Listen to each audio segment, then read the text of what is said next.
that's where I wanted to be. Okay. Hello, Devine. Hello, Blipblob. Hello, Simmer. Hello, Go Away Monday. Well, Monday went away. It's Tuesday now. Hi, Grands. Hi, Lettuce. Hi, Whiplash. Boo. Ah! Hi, Freshwaters. Hi, Shaluna. Hi, Julius. Hi, Nulshrew. Hello, Spluffle. Or is it Spluffy? It's Spluffy. I stand corrected. Hello. Hi, Sarah loves BTS. Hi, King Julian. Hope you're having a good day. I am. I hope you are too. Hello, Giovanni. Hi, Ty Sculp. Or Ty's Culp. Ty Scoop. I always forget how that's said. I think we just shorten it to Ty. You'll have to remind me. Hi, Superstar ZX. Hi, Lulin. Hi, Falco Leak. Hi, Largonzo. Teach me how to stamper, please. There are a lot of good stamper players to watch out there. You could watch, Chara has played a lot of it. Kyo has played a lot of it. And those are, players who you're going to be able to find footage for. There are a bunch of people who play it on a variety of different teams. I know Leafy has an insane stamper as well.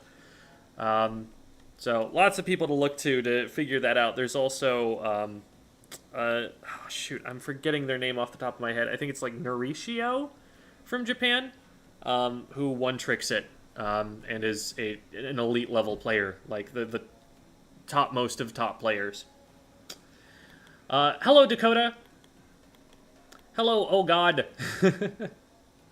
Hi, Smidge. Hi, J.R. Hyde. I've been playing Ballpoint and have enjoyed learning Inkjet. Yay! Inkjet good. If I say hi again, will you welcome me to the stream again? No, you get one. Hi, Zanarchy27. Tyworks. Okay, yeah. I thought I had it. Hi, Sephiroth. Hi, Charlie V. Hi, actually, Ed. Hi, Dave. Hi, Human282. Hi, Quill X Inum? Quilxinum? Quilginum? I don't know. Say hi to me, pretty please. I'm asking nice. Well, hello. Need help with Kraken. I don't play very many Kraken weapons, but one thing I do know is that in the last 2 seconds, you really need to be moving away from the enemy team so that you don't get caught out in it. Leafy has a YouTube video where she plays Stamper and X and explains her thoughts. There you go. Go find that. That'd be really good.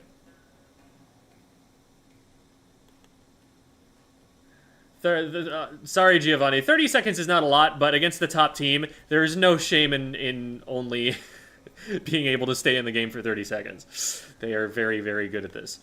Hi, Zimmy Main. Hi, Forgeable Gull. Yuki is a lot easier to say. I'll go with Yuki.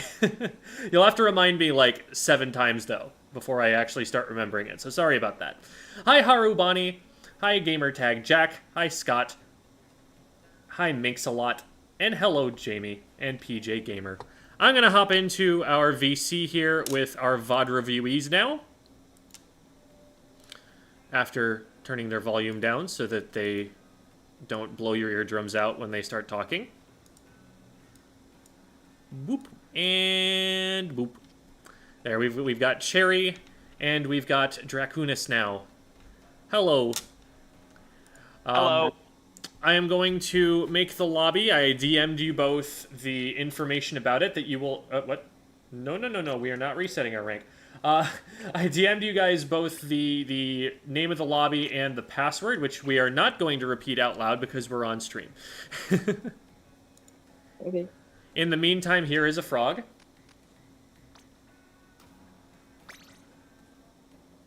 Ribbit. Hopefully, this covers up... Okay, now we need to move the frog a little bit. There. Now the frog is blocking the thing. Thank you, frog. Okay.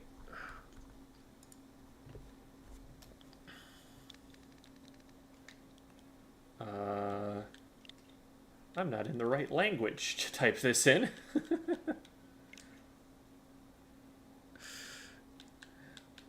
We're gonna just, you know, put the password in Japanese. That way, most viewers will not even be able to figure out which symbols to put in.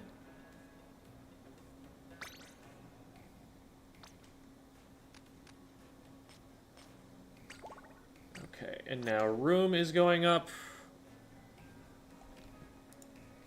And Frog is still doing Frog job. Very good, thank you, Frog.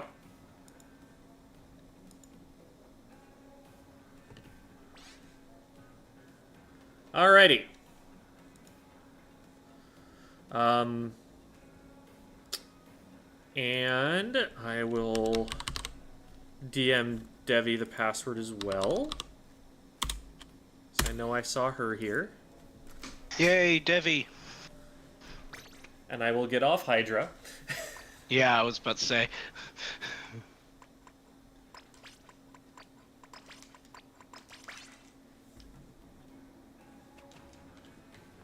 I didn't kill Frog. He just got to go back to his pond. He did his job for us, and now he gets to go and enjoy the strawberry that's on his head. I mean, Jerry can play Hydra. I have my Booyah Bomb badge. I have gold Hydra. I mean, I don't need it. Do what you gonna do.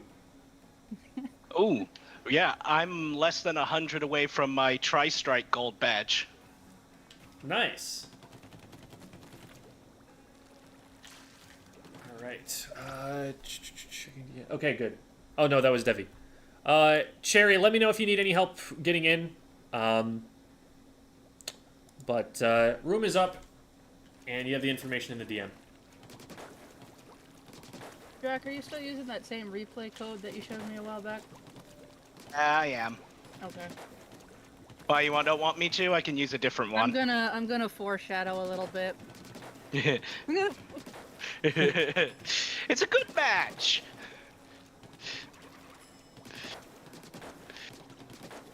Okay.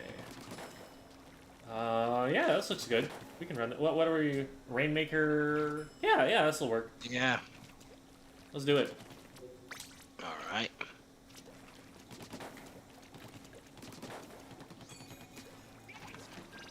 Whee! Whee! Waha! We get an hour of metalworks. Joy of the world.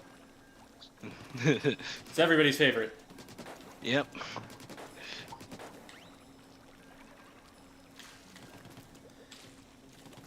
Give Frog a paycheck.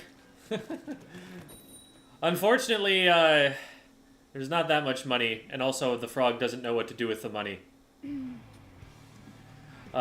what's your capture card? I use an Elgato HD60S. Majesty Viri says, thanks, Gem, for your content. Thank you. Thanks for reaching out to say so. Gem turned into Mario. I mean, we're losing Charles Martinet from Nintendo, so I feel like maybe I could, you know, audition for the spot, right? He's not dead, to be clear. Like, that's not what happened. Oh. Just Just retiring. And we're all happy for him. Or else. Had to jump out. There's a wiper left, right.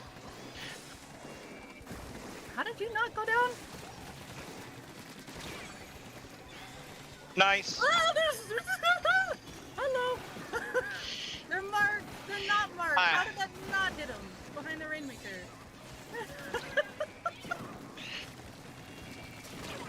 I don't know how I'm missing these. Oy. 3 on their plat. Oh, that still went through the back. Back up if you can.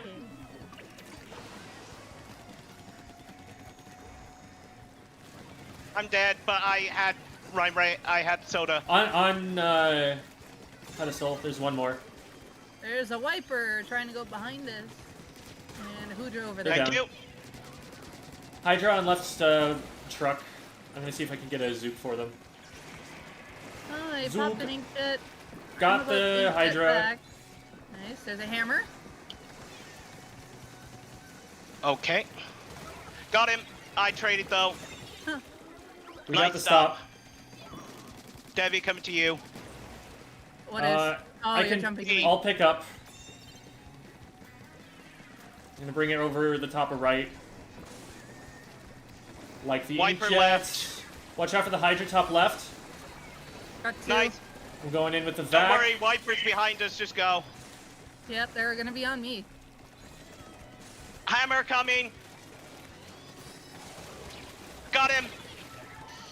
Alright, 23 is pretty good. Devi's in a flank position. See if you can push in. Got I one, have soda got here. two, Nice. got three. Pick it up and go. Nice. Fourth got me. There's only one in Got front. him. Nice. Go. Booyah! I can't believe Devi did that with a Nova. Yeah. can do That's some strange things. Yeah. that was It's the one 15 shooter shots I can minimum use. you had to land, and it's And I really didn't more even than use them. 15. I didn't even use a mine. They just had their backs turned and weren't even like occupied with me. So I took the opportunity because by the time they turn around, they wouldn't have any shots fired by the time I land all of mine. So it was But there a were solid 3 of them. opportunity. I know. That just They shouldn't had- work. They had no idea. And the funny part is I ran up there when the Hydra dropped down, so I was completely visible to the Hydra. So I don't know how they didn't see me and turn around, because I stood there for a second before I'm like, I should probably squid in the ink. I was like, oh. Okay. Nice job, Cherry, not dying.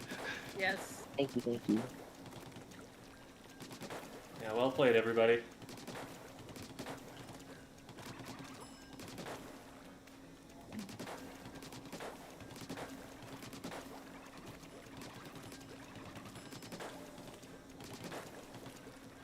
This is also the one shooter that I could apparently use relatively decently now, so I've been taking advantage of that.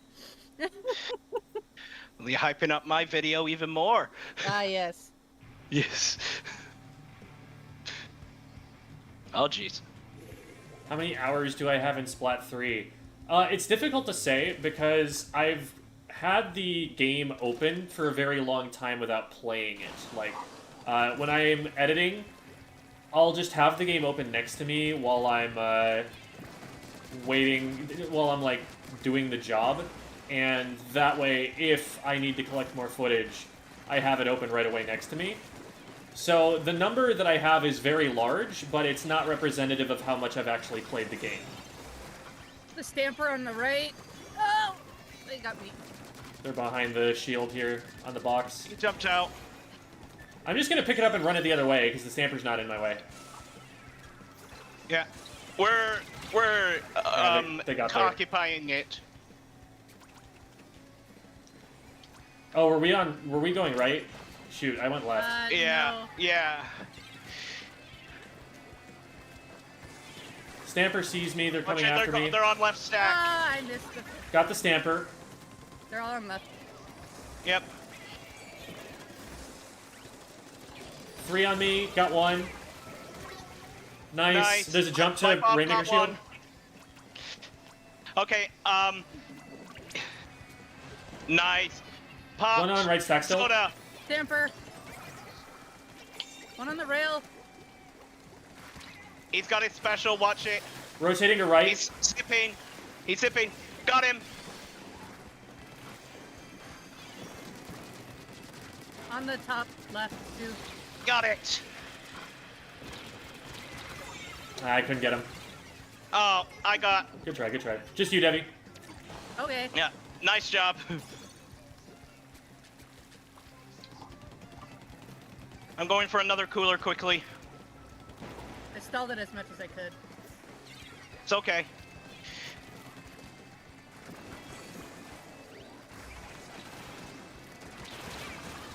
Traded. 1 on right stack. Soda. Debbie's flanking. Got Push the in, push range. in. Stamper's still top right. They've got pop. I couldn't stop it. Stamper Nice. down. Machine weak. Didn't get him. Got Nice. it. 1 more in front of you. Yep. One also behind you. I've hit it twice. Nope. Got one. It's fine. Oh, I where had are you? soda. I think that's a bow and a stamper. Yeah, bow's still there, but I had soda. Watch it. Oh, I'm Watch dead right. the whale. Behind you. Yeah. Run! Got one. 1 top left, bow. Nice.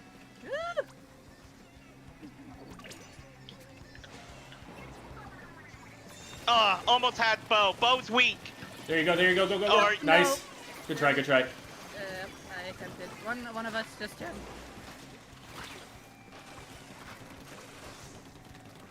I'll be on the left in about 2.5 seconds. Okay, I'm there. I'm just gonna try and zook the Rainmaker. Nice. Got it? Oh, there you Did go. you get it? Yep. Yes, he did. Okay. Got one. One on right stack still. Two on right. Where? On the wall, on the wall. Oh. Another one in on front. the wall. Okay. Wall's still there. I'm down, but I traded. Okay. Out. Dead. Still on the wall over there. Devi's jetting on left. Nice. Got 2. Nice. One coming right. Got him. Oh, watch up top there. I'm getting the bow's attention. Careful. Yeah. I'm actually gonna go over the left. Oh, I'm getting dropped on. Machine down. Machine Crab. got me. Got crab.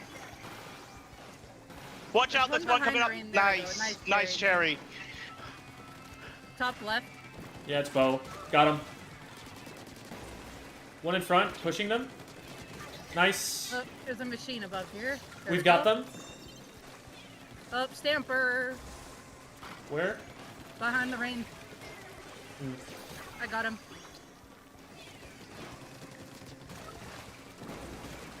Ow. Got killed by Pop.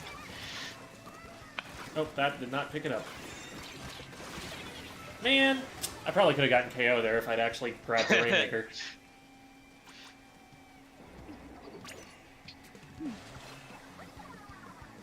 Oh, I got a lot shooting at me. I'm gonna just die, apparently.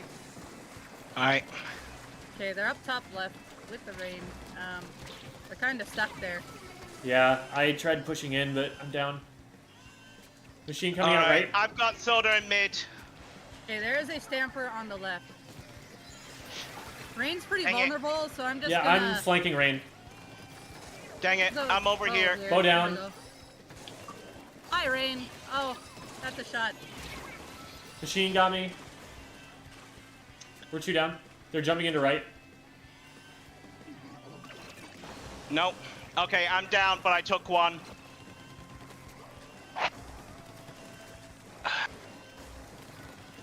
Peekaboo. They don't have Nice time. to you. Yeah, nice. Nice. Woo!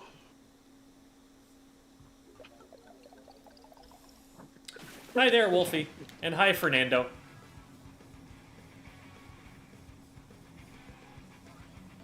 Hello, Kai. I would like to understand more of your Gold Dynamo video. What was it that you didn't understand about it? Happy to answer questions.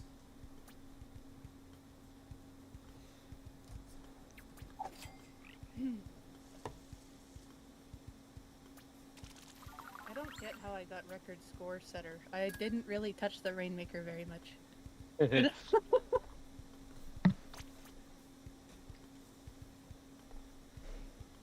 Has a channel to educate people on weapon classes but barely plays the game? I don't. It's not that I barely play the game. It's just, like, the amount of hours that I have on the game is like 3,000 or something right now. Like, it is an alarming number. And some of that is actually me playing the game. Just not all of it. I just broke 1,000 just last week. Like, with that number, I'm probably at around the same amount of hours that Kyo had in Splatoon 2. Like, I'm on that sort of pace. Which is not real. It's Becca's team. But I do, Yay. I do generally play every day at least for an hour or something. I'm painting for Jet. Usually more than an hour, because most days I have team practice. Ow. I did not know that was coming. On We this might. wall. They're all... Yeah, we... Gotcha. Hydra got me. They're, I got them though. Just bucket. Nice. Nice. Nice check. Bucket's on the top right here. I've tapped them twice. I don't have enough firepower for this. No, and I have no ink. Ooh, there's a Hoodra. Oh, I got sharked in freezer. They're coming right. Watch court. It's They're Carbon. using, oh, they went back left. Okay, they're using strikes on me. Yeah, just Zuka. restrict it. They're using all their specials to push forward. I'm dead.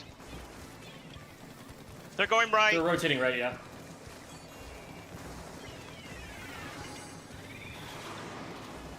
Got the Oh, there's Hydra. one below me. Yeah, Bucket got me below. Got rain. Nice. Bottom right. Dang it! Oh no! They're all there. They are all there. I dropped your way hoping I could help. Yeah, there's still 2 there. But Yeah, the they're Rainmaker's just on gonna left. stay there. Yep. Yeah, don't drop. Just paint your way out of that. Yeah. Oh, hello. Now they're striking. No, I can't do anything here. It's okay. Just We bomb need and to- clean out. Help me Yeah. pinch you this one. Got him. Where is the Thank Rainmaker? you. On left. Right, that's Squid. There we Yeah. go. Yeah, don't drop out on left until we've painted that out. Paint for special. Okay, I'm gonna ink at him after the booyah.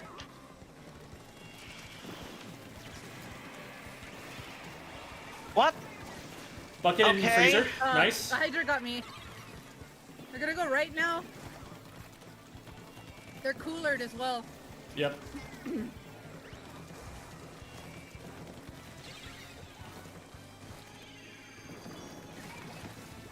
There's a bucket going up top to you, Jem. Yep. Traded them. One coming around left. It's Carbon. They're flanking. Yeah, I see it. Oh, they're one. Dang it! They're Yeah. jumping here on my ouch. Yep. I'm just getting into a spot here. Carbon's Watch out it mid jump. now.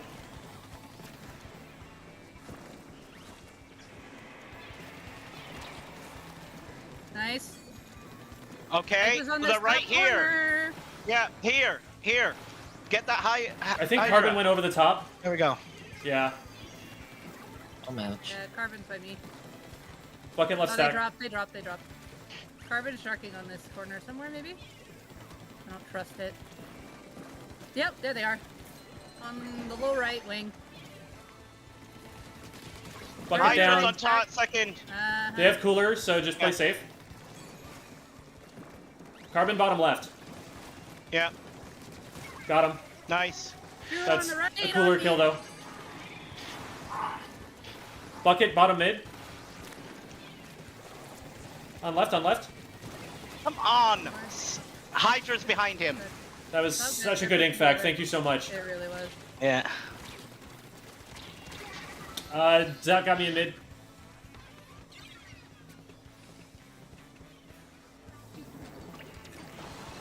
Woo! Oh no, I went into the Rainmaker shot. Oh. Jeez.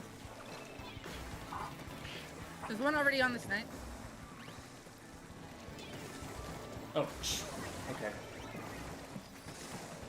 Well, I'm down. Top right. They're pushing in. Yep. There's a Carbon. Hydra bottom left. I'm going for him. Got him. Good stop. Bucket last. They're down. Just Carbon.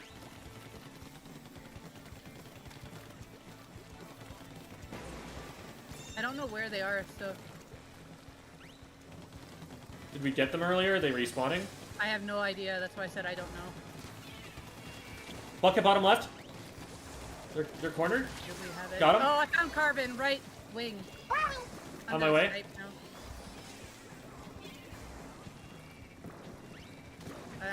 Zuking. There's paint on the. Oh. Ooh. This was a good shot from them. I was absolute crap in that. Ah, don't worry. There's a coordinated team, so don't worry about it.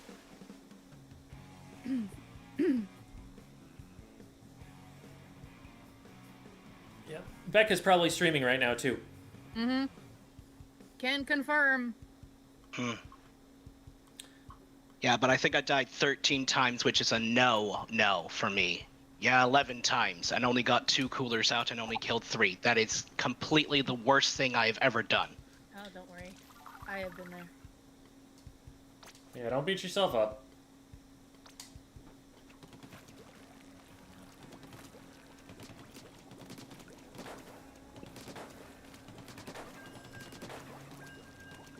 Do the patch notes for the new season release.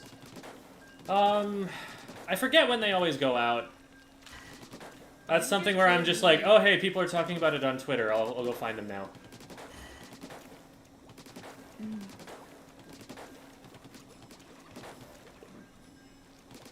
I play Explosher. Any tips or players to point me towards for the learning process? Explosher has fallen out of use pretty significantly in competitive play. I know Brian was playing a lot of Explosher a while back. I don't know how long that's held up. Brian being a top backline player from Europe. But, Oh, same people. I don't know. What are you talking about? Current Expo players? Yeah. Vapor? Vapor still goes here and there. Not consistent, but still does. Usually my person I recommend.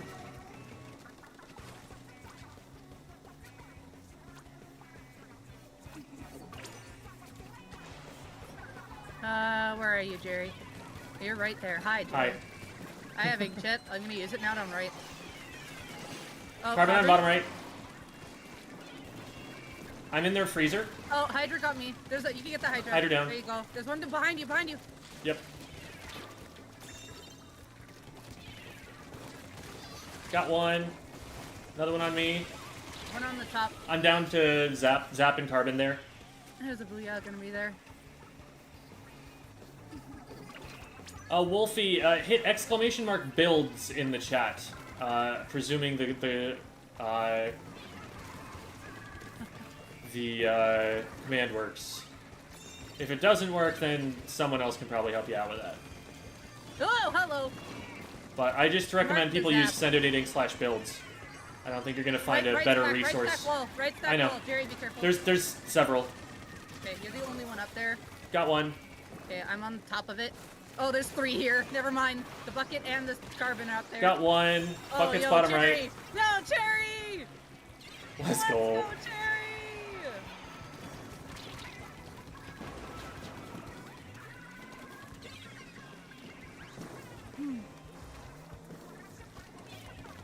Okay, Carbon is sharking. Yeah, Hydra tried to come out left, Oh, Carbon and then I scared them away. Okay, I'm almost to inkjet. Okay, I have the inkjet. I'll use it on the top Nice. left here. Jerry, I'm gonna use this to Hydra bottom right, so I'm not gonna worry Okay. about that yet. I have soda! Oh, nice. come on. See if we can get the Rainmaker before it resets. There's one on my jump! There's a Carbon on the left corner, watch out! I can't. It's okay, just let it go, they blocked it. It's not that. I screwed up my jump 3 No, no. times. Don't worry, I don't can't worry. climb walls either. I can't. They're going right already. Yep, I'm stuck. I'm down in mid. Put you down. Get on the right. They might be going... No, okay. No, they're Hydra's still on trying to left. the box. Come on, game. It's okay. Don't worry, don't worry. No. Ah. Oh, Carbon got me under the lid. I didn't reset my aim, so I shot at their feet instead of where I actually aimed. No, that's okay. Can we get this Hydra here on left? When they're not charged.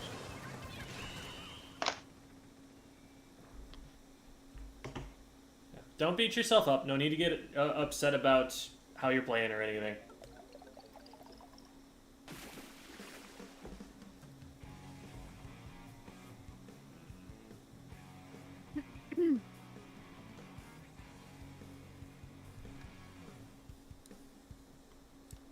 Alright, DeepL, help me out here.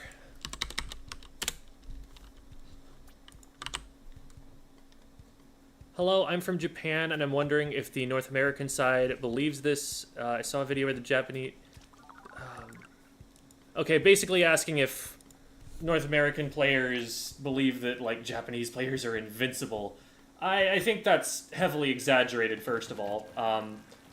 It's well known that Japan in terms of top-level play, has a deeper pool of players who are capable of playing at that level, and that they have the players who have been able to get the furthest in terms of X power. But that's largely attributable to the player base being larger, there being more players who play in Japan, and the game being bigger. I think, if someone sees Japanese characters in someone's name and goes, "Oh no, we're gonna lose," that's really silly. And I don't think that that's a good or even healthy way to think about the game. Can we, after this, like, maybe stop and then go make a room again? I'm down scrimming, Becca. Yeah. It's actually really good practice. Yeah. Heavy's already Hydra's right. really weak. Give me 2 seconds and I can inch it. Traded. Well. Okay, a bomb from nowhere. Okay, cool. We get first check for that. Nice There's job, a Cherry. Carbon on my jump. I am on dead. that jump. Yeah. Yep, both of you are. Oh no, you guys. Nice one of you trade. lived. Wow. Yeah, well played. How do you know I was even One on there? left. Yeah. Although they are Probably, doing yeah. well. They are doing callouts, so they will be able to Yeah. tell each other. Woo. Well, they know I'm here. Yeah, it's broken down a little bit. Let's try and get out of there if we can. Yep. Carbon's trying to hit me. Yep. There 2 pushed me on the right. There's 3. Carbon's And on the then left The long range is on with the left. Hydra. They might be trying to look to rotate this. Okay, no, they're not. No, they're gonna. No. Rain is down. Good. Hydra's Nice. down. There's one to Zuka. right. Just There's Zuka one on right. left. Yeah. Okay, they're on right there's now? another one in the Gotcha. corner. Yeah, on our plat right. Oh yeah, there they are. Yeah. They jumped. Okay, one of them fell. Hydra's right stack. I'm gonna see if I can push that. Oh, shoot. We're I getting didn't see the Zooks. bomb. 3 in their freezer. Whew. Okay. Made a miss. They're about to push left stack.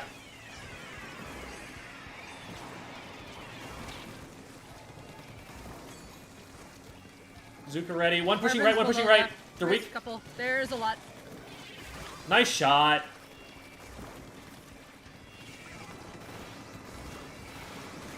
Okay, get him here. Thank you. One more on right.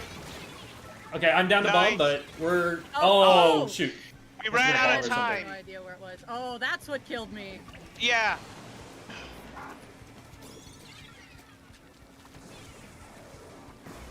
I got him off stack. They're trying to come right. There's 2. Got 1. Yep. Got... no, I didn't get the second.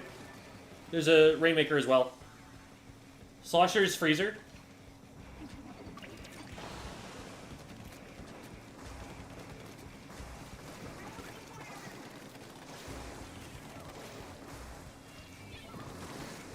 Carbon underneath the left. Well, technically right, but you know. Oh, Rainmaker's weak. It's but Rainmaker's I don't have alone. Firepower. But they're coming Oh, over there's a the Carbon side. here. Yeah. I got Carbon and sloshed. One up top. Bucket dropping. Got him. Dang it! They're going left. Yep, they're all there. Alright. They're Good. just maintaining space. Oops. They're booyah bombing. They're gonna get lead. Yeah, they have it. That's okay. We'll get it back.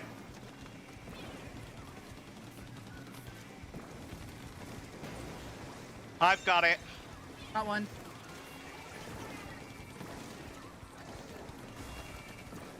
Okay, we're going out left. I'll try and get control of left stack. There's a Carbon right underneath left. Is there any way we can reset it off the left drop corner there?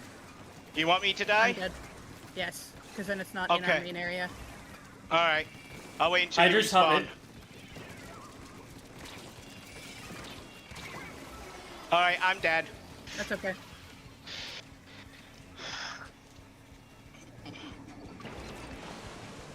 Let's get a bomb in front. There we go. Okay, they can't grab. What are you doing up here? Get off of there. It's not yours. Zuking. They jumped. 2 on right. 2 on the right. One Are you pushing kidding stack. me? Got him. Thank you. 1 on the Hydra top down. left. 1 in freezer. Carbon. Oh, no, we back into a bomb. Oh. 1 on me They're pushing on the box here. on the box. Nice. Nice shot. Oh. I don't know where that Where? went. Behind. Left. Yep. I'm down. Yep. We're gonna need to get that pop. They're gonna leave it there. I don't know They if actually we got can it. get there.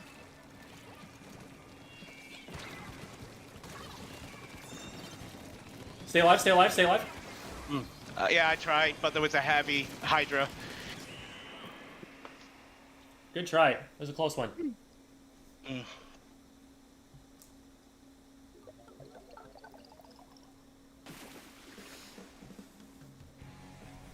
Okay.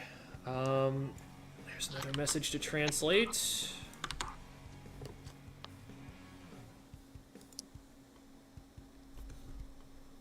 Again, your Axer God, I think you're exaggerating the way that people look at the Japanese players right now. Like, I don't think we look at them as unbeatable or anything like that. Like, we recognize that there are a lot of especially strong players, but I don't think the average person just, like, sees the name of someone they're playing against as Japanese and goes, oh no, I'm guaranteed to lose. If they do, that's silly, but I think that the number of people who think that way are exaggerated in your estimation. I don't think there are that many.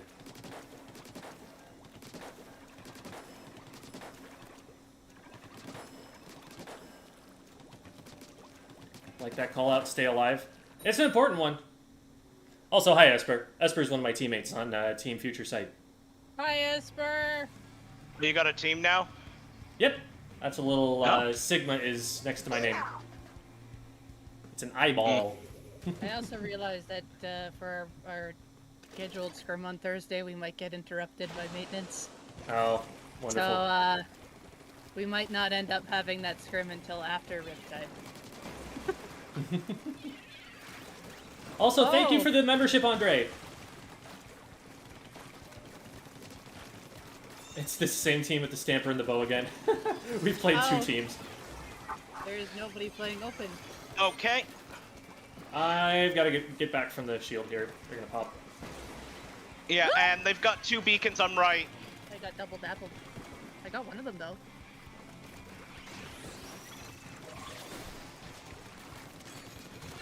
Got dapples. Oh, okay. There's a Stamper and Zip. He's zipped I'm down, out. left stack.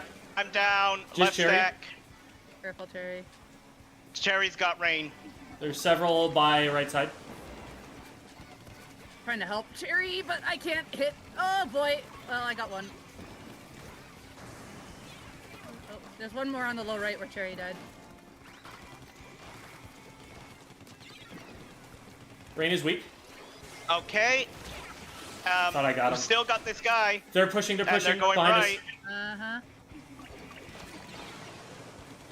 There are 3 on me that I cannot fight alone. us. Got one.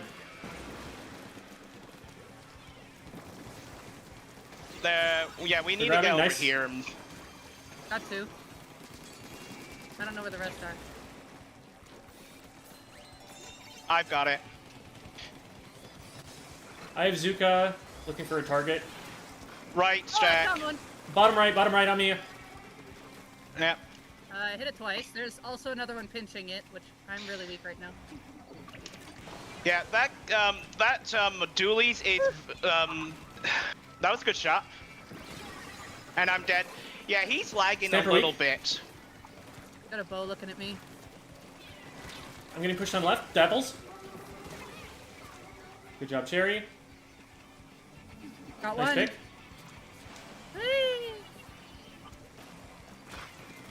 One dropped right. Dapples. I'm down. Come on. Oh, hey. No. No! I didn't. Oh, my mind's all died.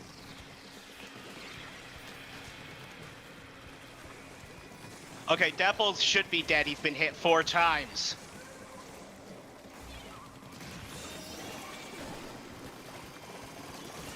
Where are his the person. We got them. They're behind the they're shield, behind. freezer. They jumped. Okay, well, I don't know where the. Oh, there's one behind. Oh, we got him. Yeah, I got Okay. him. I'm putting soda here and grabbing. Oh, I'm down in mid. Dang it.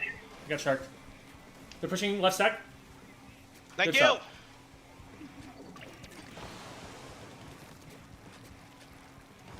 Make sure to paint up for those dapples. Left, left. Yeah, I know. Thank you. They're in freezer. Couple of them. I'm trying to. Got Yeah, one. they're painting your feet over. You just gotta Dapples wait. weak Yeah. behind me. Got him. There's Traded. over here. Just dapples. Oh, They're on top. yeah.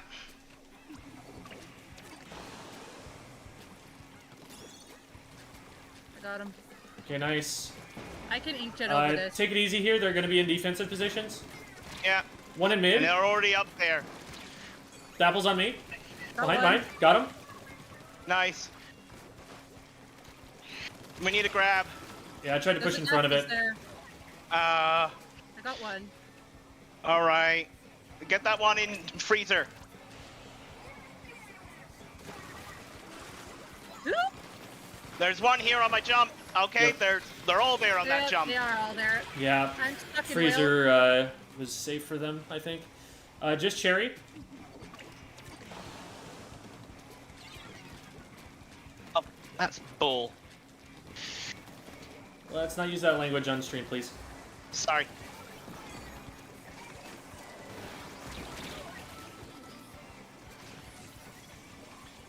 There was one coming over the right, Want the so be raid? careful there. Okay, 20 seconds. We're going to need that pop. They're gonna pop it for us, probably. Yeah. Dapple's dropping on Debbie. Yep. They're down. Uh-oh. But they There's have another cooler. one. Yeah, help. Got Thank 'em. you. Stamper pushing right. Careful, careful. Back up, back up. Yeah. Okay, there's the vac. Oh, on me. One of the dapples. I traded. Okay, let's get that Behind, checkpoint. there we There's go, one there in we go. front. Okay, but we got track. Got the dapples. We need a pop. There's a jump that I'm going to try and camp. Oh, shoot. Hang on. Dapples. Oh. The dapples was there still. Hmm. There's a second dapples. Yeah, we had, what is it, when we went for it, they were just shooting before we could actually splatted the person. So the shots from the dapples and the stamper collided with the person who got the Rainmaker before we splatted at least the dapples. I wasn't shooting at the dapples. I was shooting at a jump that was coming in on top. Oh, the dapples were literally basically I one saw where they were. I was right there. Mm-hmm.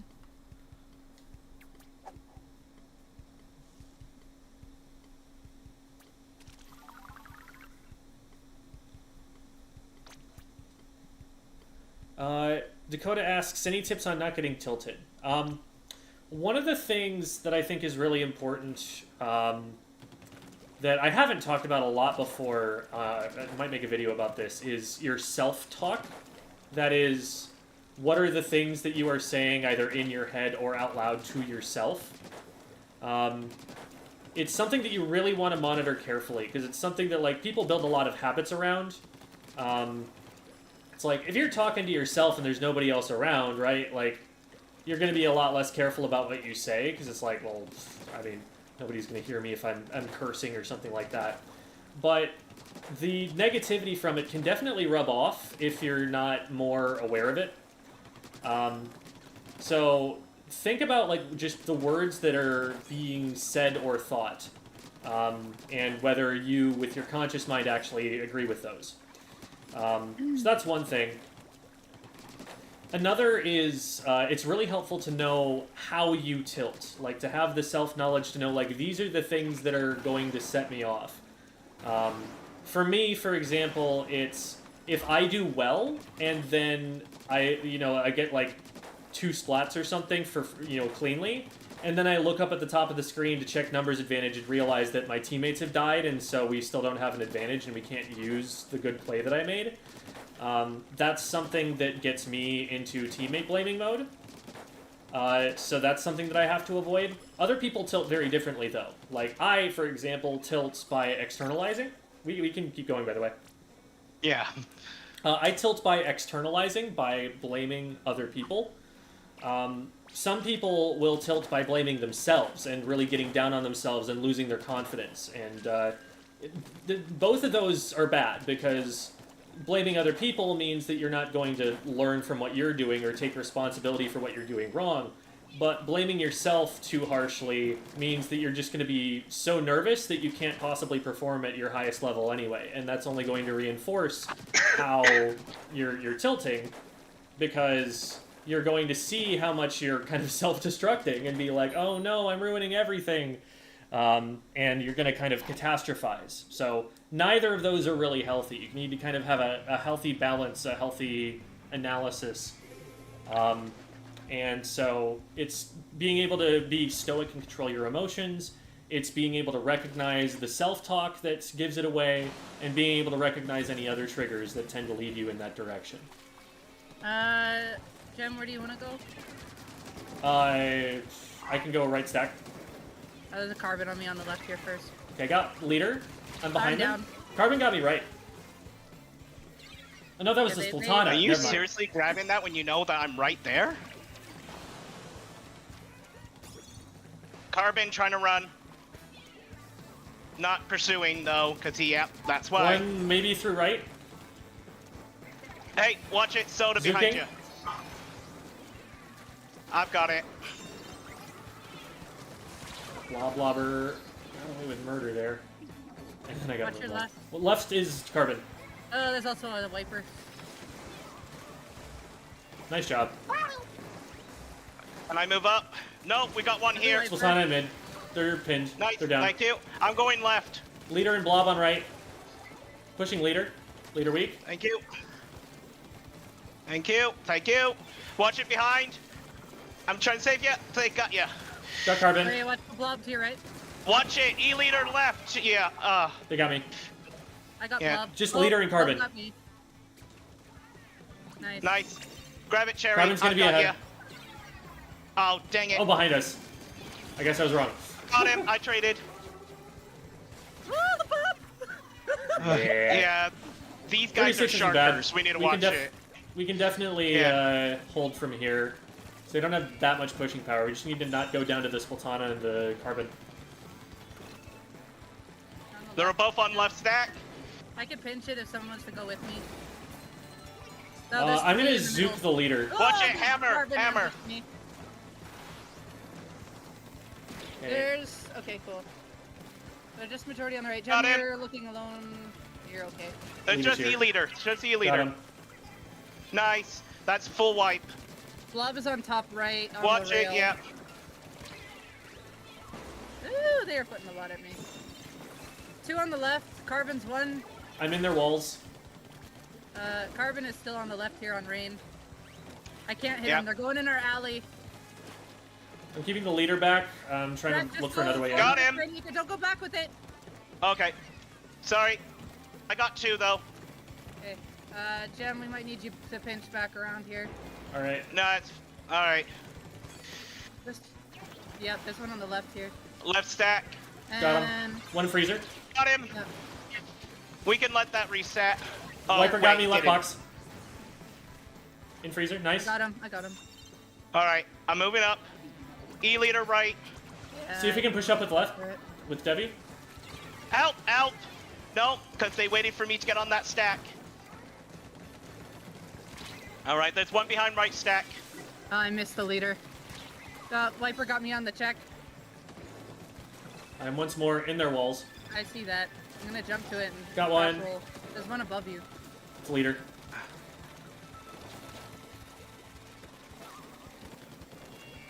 They dropped. I've got it. Oh, there's one below you guys on the left there. And I'm down to Sultana. Right. They're coming left. Help! Sultana's gonna get me. Oh, we got a vac going. No, hammer! Oh, I'm dead to this, or not. What? No, E-leader got me. Watch the E-leader. Okay. Leader watching left. Carbon also watching left. Man, they saw me coming from a mile away. There are two weak. Carbon They're down. on left. We Carbon, need to nice. get them. Nice. Nice, Three nice. down. Just One wiper. more on the back Yep. of it. They're popping. Where's the One wiper? on the right. There. Okay. Freezer. He's trying to grab. Got him. Okay, I'm gonna All take right. this to the left. I have soda here. Oh, okay. Leader. Oh wow, I'm surprised I didn't hit.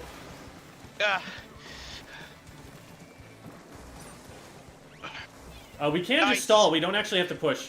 I know, Yeah. that's why I'm kind of Ow. them off here. Oh no, the torpedoes! Carbon weak. Got it. I'm dead. Stamp. Watch Carbon out for from the the stamp. freezer well, coming right. Sam, I tried. Left, Carbon on me. guys, left. That's okay, don't worry. There's one Yeah. priority on the stack first. Yeah, they're pushing Cherry back. Jack, be careful. Back, be Oh, careful. Yep. Debbie, you gotta redeem me. I couldn't. Once you died Got out the- already. Nice. Got the rain. We're good. Yeah. Debbie, redeem me. I mean, I couldn't in that moment. Like I said, when a person dies beside you, it just I makes know. it hard. Hi there, Cobalt. How's it going? Thanks for the raid. Hey, fist bump. There you go. I've finally been useful. No. You've been useful this whole time. You just haven't realized it. Well, it's a human shield.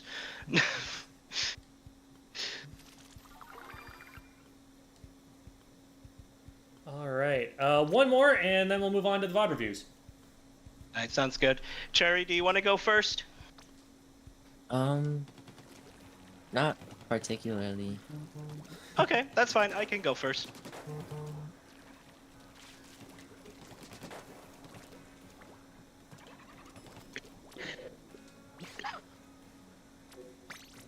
All right. Oh, okay. What number catalog am I on? I don't remember. Probably third or fourth. I'm on fourth.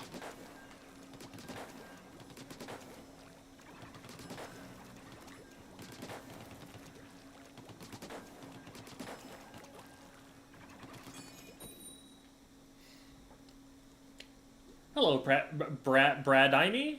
Bradamy? And hello, Hey, Private Dimitri. this is the team I tried out for. All right. Beat them to an inch of that. No, I'm teasing.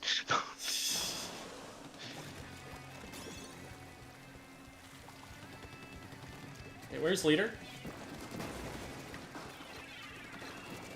Watch it.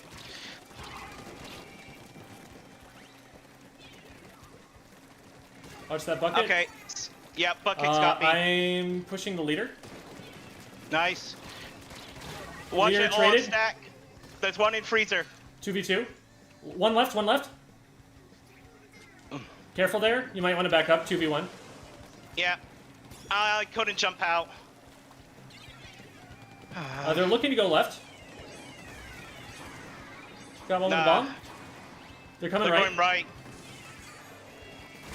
I didn't get out. Got one with the bomb, though. One coming over left stack soon. Good cover fire. Oh, crap. I probably could have squid rolled out of that. They're going right They're now. all underneath here. Yeah, they're all underneath there. We need to get them.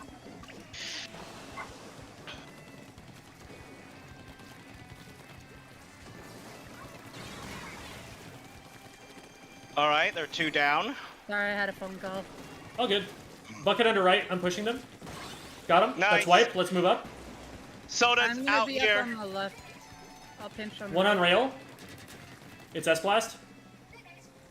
I'll have Jet on the left. Got S-Blast. The bucket on the right here. Leader and someone else on right. There you go, One there you more go. on left. Thanks for the Don't raid, jump to SQ me, that's Flash. okay. Oh, the crab was in the way. Man. Alright. We're gonna have to regroup. Watch Yeah. where they're coming out on the map. Looks like they're moving towards right. Jem, I'm gonna try and stay with you here. Okay. I get in your way. On the back of the wall? No, I should Three. know there's a blaster here. I'm down to bomb. Rainmaker and blaster got me.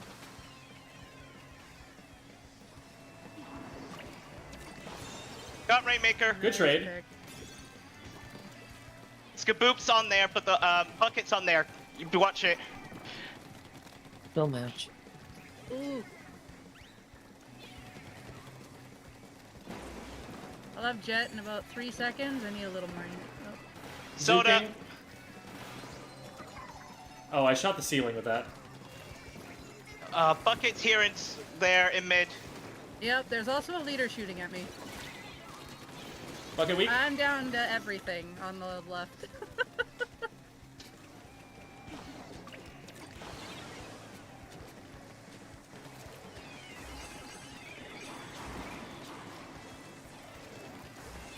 They're coming over Hello, right. Bucket. Just the bucket is. Oh, now No, Rainmaker's the Rainmaker's going to. Yeah, 2 more. Yeah, it's just the crab on left.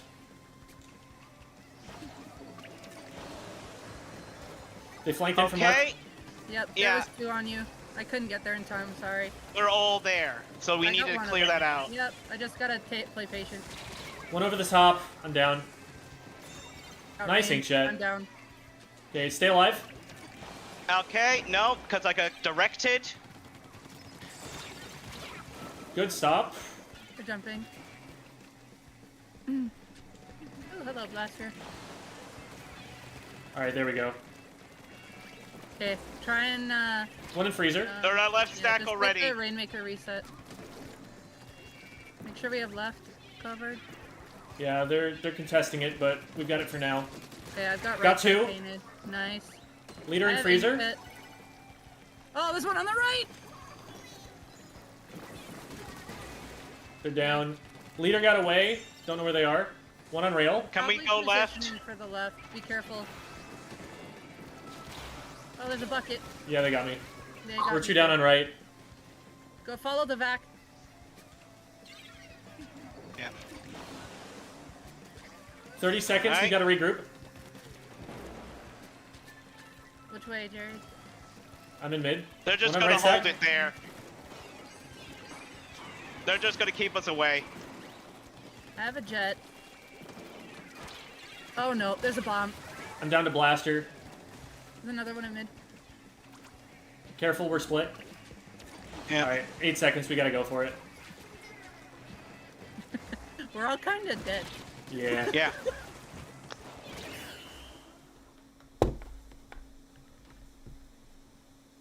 All right. Okay, I have to take off, but I'm still technically present in the VOD. Yeah. menu. So yeah, you get to see beginner Nova me. So have fun. All right.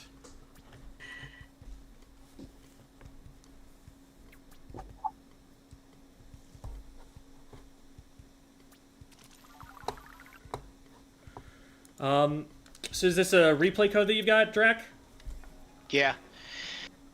All right. As soon as we've all gone through the menuing, I can quit out of this and we can get started.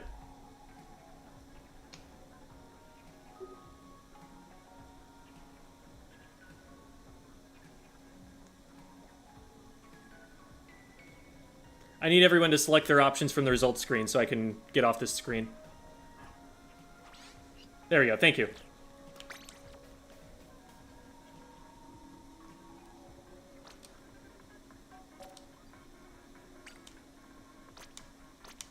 And there.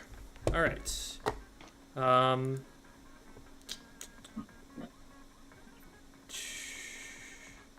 Did you send me the replay code yet? Not yet. Pulling it up now.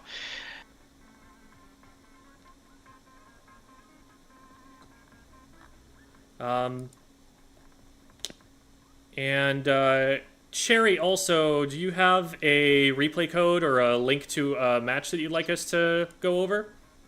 I have one, yeah. All right, make sure to send me that on Discord so that we can have it ready for when we're all set.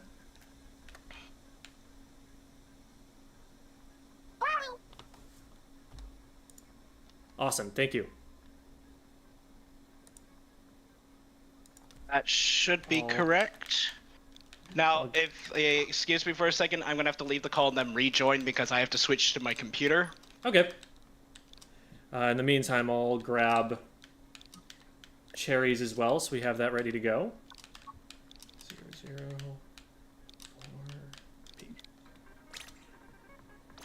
004P. That one didn't work. RA25P3QM UNEJ004P. Yeah, double check the letters there and let me know when you've got that fixed up. But meanwhile, I've got one from Drac, so we'll get that set up.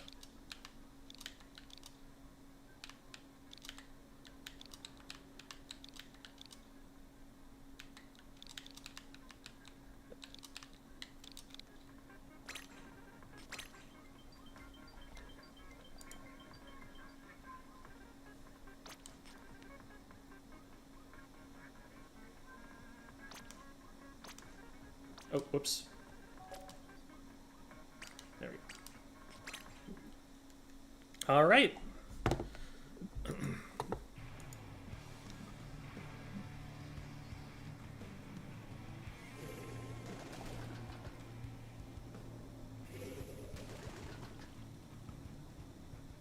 Hello? Hello. Hello. All right. Let me screen share really quickly so that y'all are able to see in real time instead of having the stream delay.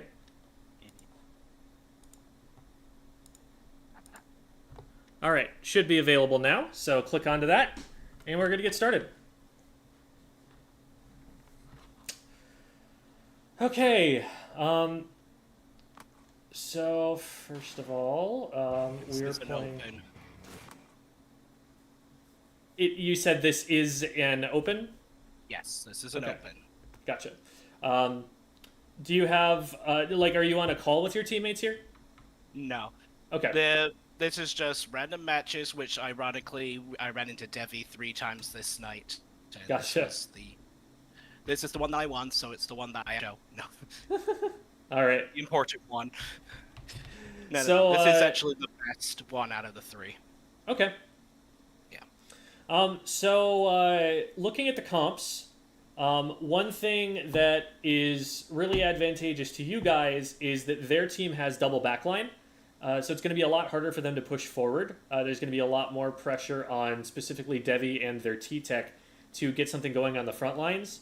And you're also probably going to have more paint because the reason I say that is that you've got a carbon deco.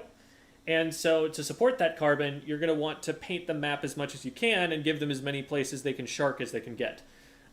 If that carbon gets enough paint, they're going to have really easy matchups against the E-Leader and the Hydra because they're going to be able to sneak up better.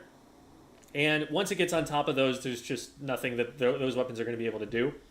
The Nova also doesn't have a great matchup against it. It can paint better, and it can kind of kite back a little bit, but with how fast the kill time is on the Carbon, it's also going to have a hard time. So setting them up is going to be one of the big win conditions here. Another one is just not getting sniped. You can afford to play a little bit more patiently because they're not going to have quite as much of an ability to push you backward and force you to take space. You can kind of just walk forward slowly when you know it's safe, and they won't be able to contest that as well.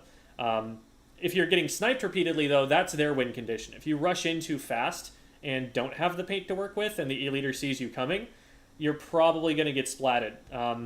Between the Hydra and the E-Leader, there aren't that many places that are going to be safe if you don't know where they are first. So you want to play really carefully around them. I should also give the pretext that this is after I did a tryout where I was turned down because I was too aggressive and that I needed to play a little bit more passively. So I might there's a bit in this that I'm probably a bit too passive. Okay. I've corrected since, but yeah. Gotcha. And yeah, I've made a video about that, but just for the benefit of the room, generally the advice to play more passive or play more aggressive, it's always situational. You can't just tell someone to play more passive. you have to get them to recognize when they should be playing more passive and when they should be playing more aggressive. Because the answer is never to play passive or to play aggressive. It's always to play a mix of the two and to pick which one you're supposed to be playing for the right situation. More specifically, you play aggressively when you have an advantage. You play passively when you're at a disadvantage. And that's always going to be the better situation to be in. So I'll point those kinds of situations out if we see them here.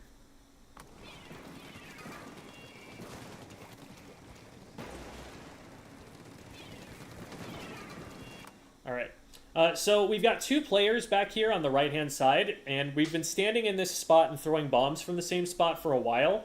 This is a little bit dangerous. For one thing, if the E-Leader were to watch over here, they could hit both of you in one shot because you're on the same line. But for another thing, we've been revealing our position repeatedly by throwing these bombs, and we haven't moved since then. So you can see now they're starting to target us with bombs. They're starting to recognize that we're here and try to deal with us. So we want to be like moving around in between those bomb throws, in between the painting a little bit more, so it's harder for them to guess where we are. And we especially don't want to be standing on top of each other, because anything that the one of you does is going to reveal the position of the other.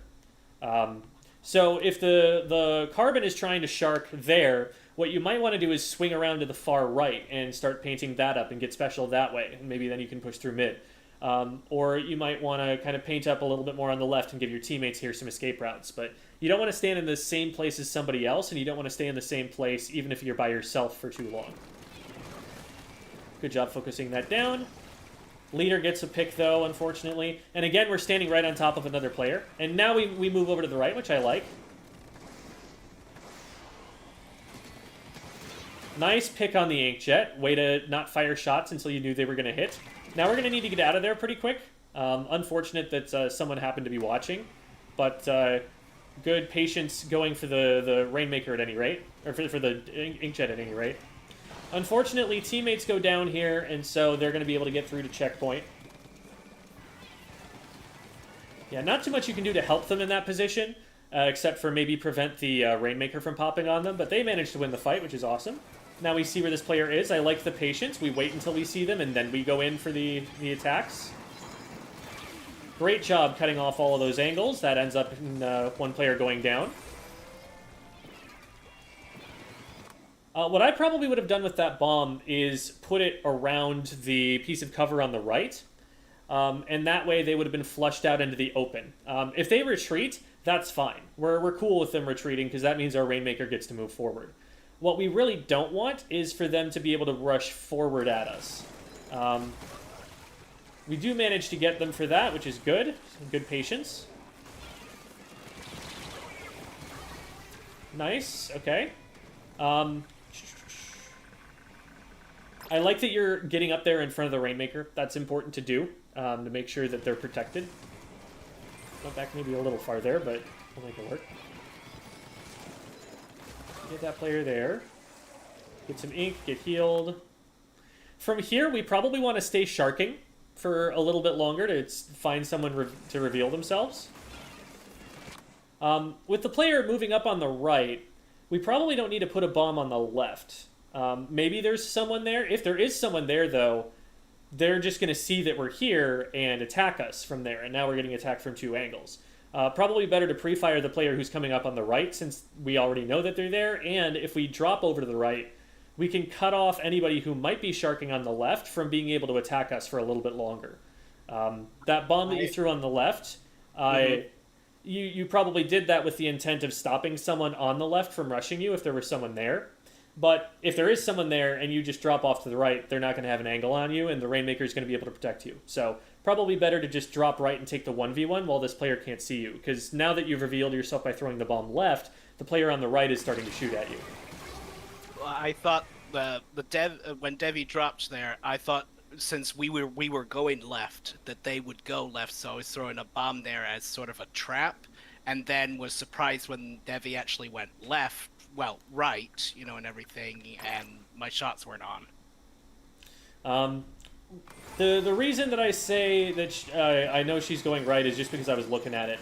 So it might be a situation where you were playing a little too predictably.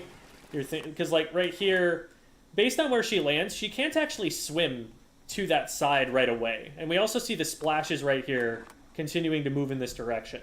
So this is what's telling me that she's committing to the right side. I haven't kind of gotten used to looking through particle effects, so I still need to work on that. Gotcha. So we're jumping in. Hydra is going to be back there, and yeah, at this point we probably just want to back up. We've got one teammate up here with us, but they're on the other side of the Rainmaker from us, and soon there's going to be a shield in the way of you going to help them. The only other way to get around is to peek around the right side where a Hydra's watching, and so they're just going to be able to mow you down if you go for that.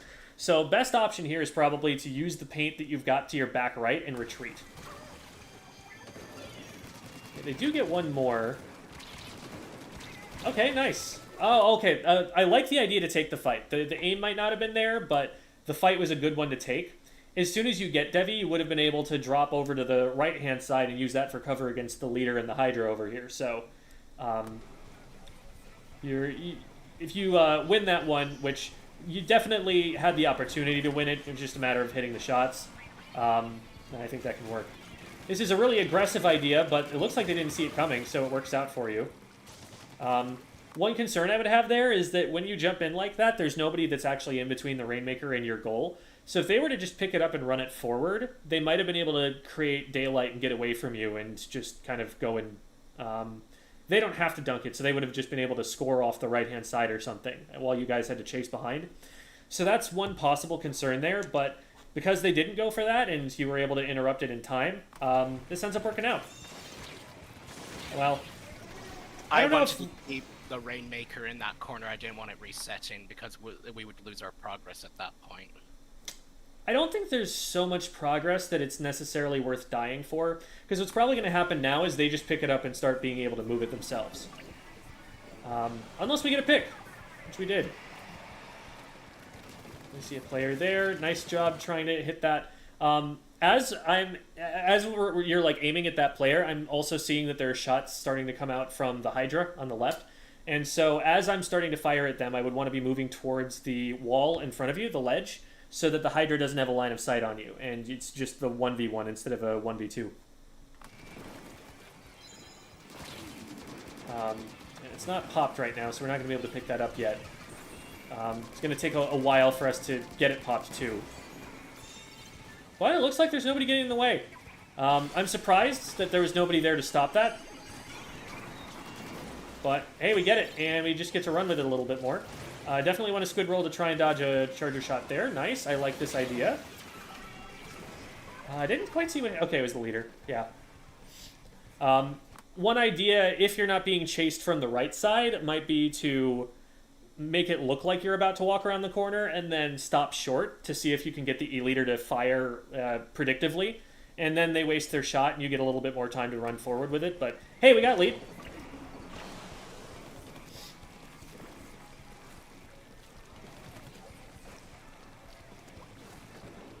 Someone dropped left, I just saw. Maybe there was just a bomb being thrown there. Hard to say.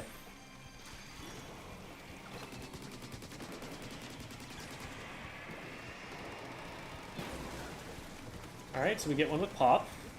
There's another one down in front of us. Yeah, we want to be painting up in front of them and trying to make sure to clear the area out around them. Now would be the time to get up on the ramp and start pushing forward. Okay, we bait one of them out. That's good too. What they could have done there is just stay on the high ground and not drop down. That probably would have been ideal for them. Because then you have to push up to them instead of vice versa. But we caught them going a little bit too aggro. We definitely, at this point, want to figure out where the Rainmaker's at, because it's on the opposite end of the map, and we're playing the right side pretty hard. There's not much we can do to help them from here. So I think checking in on it as soon as we get the pick on that other player and seeing, like, okay, what do we need to do next would be a good plan here. Seeing that it's this far away from us at this point, it might not be a bad idea to just flank right. That's honestly what's going to get us to the Rainmaker the fastest. If we try to run in behind it, it's going to be running away from us if it moves forward. And so we're kind of just going to either crowd it because we get there when it's stopped, or we're not going to be a factor in the push because we're chasing behind it the whole way. So might as well just get into their base from the other side and try to meet in the middle.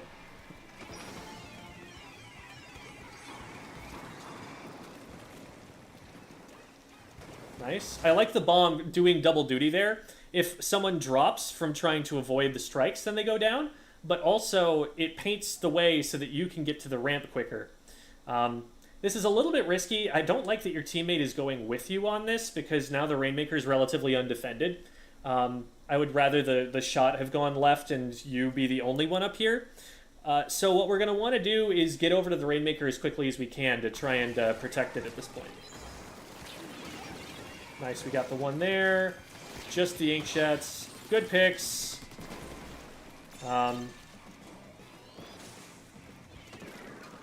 What I would probably do there, because we're going to go down to this, instead of just run across the unpaintable area, I would go up to the top right and use the wall there. That puts something in between us and the E-Leader, for one thing. It lets us move laterally so that we're throwing off their aim a little bit more. And you're able to jump from the top there to the top of the goal, which makes it a lot harder for them to pre-fire you and stop you from being able to KO.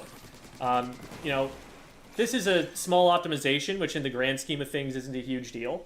But, because like you're going to make it to like 9 anyway. But if you hop up over on the right wall right now while no one's aiming at you yet, now you have a teammate in front of you, so that's the player that's going to get shot at first, and they're going to be able to clear the way. And you already have a whole bunch of paint that's getting you all the way there. So you're going to be able to swim and get there faster, and then jump across and not have to worry about climbing up the wall. Also, the leader should really be hitting you with this shot, I think. They could just move a little bit to their left, your right, and have an angle here. It's only because they whiffed that we're able to get this far. And then there's a bomb on the ground. And if you try to make the jump across, there's no way they can actually bomb that, because the bomb is going to be on ground level and you're going to hop over it. They'd have to put the bomb up on the lip of the ledge, which is a hard angle for them to reach with the bomb.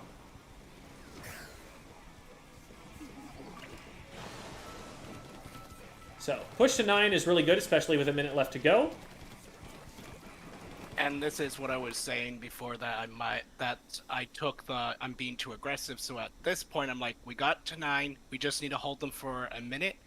But I'm not being aggressive enough. I'm being way too passive at this point, in my opinion. Yeah, I think at this point, the idea is you want to move forward a little bit, but the most important thing is to keep your eyes up, to be looking for opposing positions. What it feels like we're doing right now is just looking for little bits to paint, and there isn't going to be anything that we can paint out here. We want to go and find some enemy ink. Now, we've got to be careful about enemy ink, obviously, make sure there's no one sharking in it. And so just kind of approach that ink slowly and keep your camera on it steadily so that you know where someone is. In a situation where you're getting nervous, one of the really good questions to just ask yourself is like, okay, where is everybody? Where are the players? Who's up? Who's down? Like, start collecting information. If you don't know what to do, then that's the answer. Figure out what to do and then do it. The answer is not when you're scared, play passive. When you're scared, just play aggressive, throw caution to the wind. Just get information. That's the step that people tend to skip when they're getting nervous, and that will let you think more carefully about what you want to do next. Because if we stay all the way back here, we're kind of just letting them walk into mid for free, and that's going to let them get control over the Rainmaker pop. If we had pressure on them and we could make it a little bit more difficult for them to get the pop, then that makes it all the more difficult for them to actually push the lead. But like right now, we've got a heavy splatling on our team, a full backline weapon, and they're well out in front of us.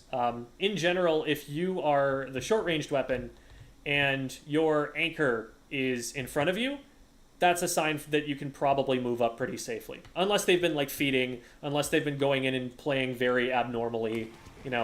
Obviously if they're not super aware, then maybe don't go up all the way where they're at, but most of the time, you can be up there in front of them. Otherwise, they're not going to be able to get much done. So a couple of things are happening right now. Our heavy dropped into the right and is now shooting at someone who's flanking far right. So that's one thing we could be responding to. Two, we could be pinching that player with the heavy. There's also a player who's now approaching the bottom right, and we could be helping our team with that by throwing bombs or painting. And it takes us until then, when the fight is already fully concluded, before we even throw a bomb at it. So we're getting a little bit wigged out here. We're getting just like a little bit freaked out about like we need to just not go in. We need to not throw this. Yeah, not a bad shark, honestly. You do have to be a little bit careful because they might come in and try and paint this corner just to check. But I think as long as they don't see you, yeah, just drop a bomb as it's starting to... Ooh, we didn't want to grab that. Yeah, remember I told you yesterday, I was like, this was one of the big questions. I didn't know, do I want to have it reset or not? It will not reset is the thing. Oh. Like, it's back there where you died. So here, let's go over the flowchart for the Rainmaker here. If you are... So if this is like normal... first 5 minutes before overtime, so regular play, and you have the Rainmaker and you get splatted, it's going to just drop down in the bubble where you got splatted.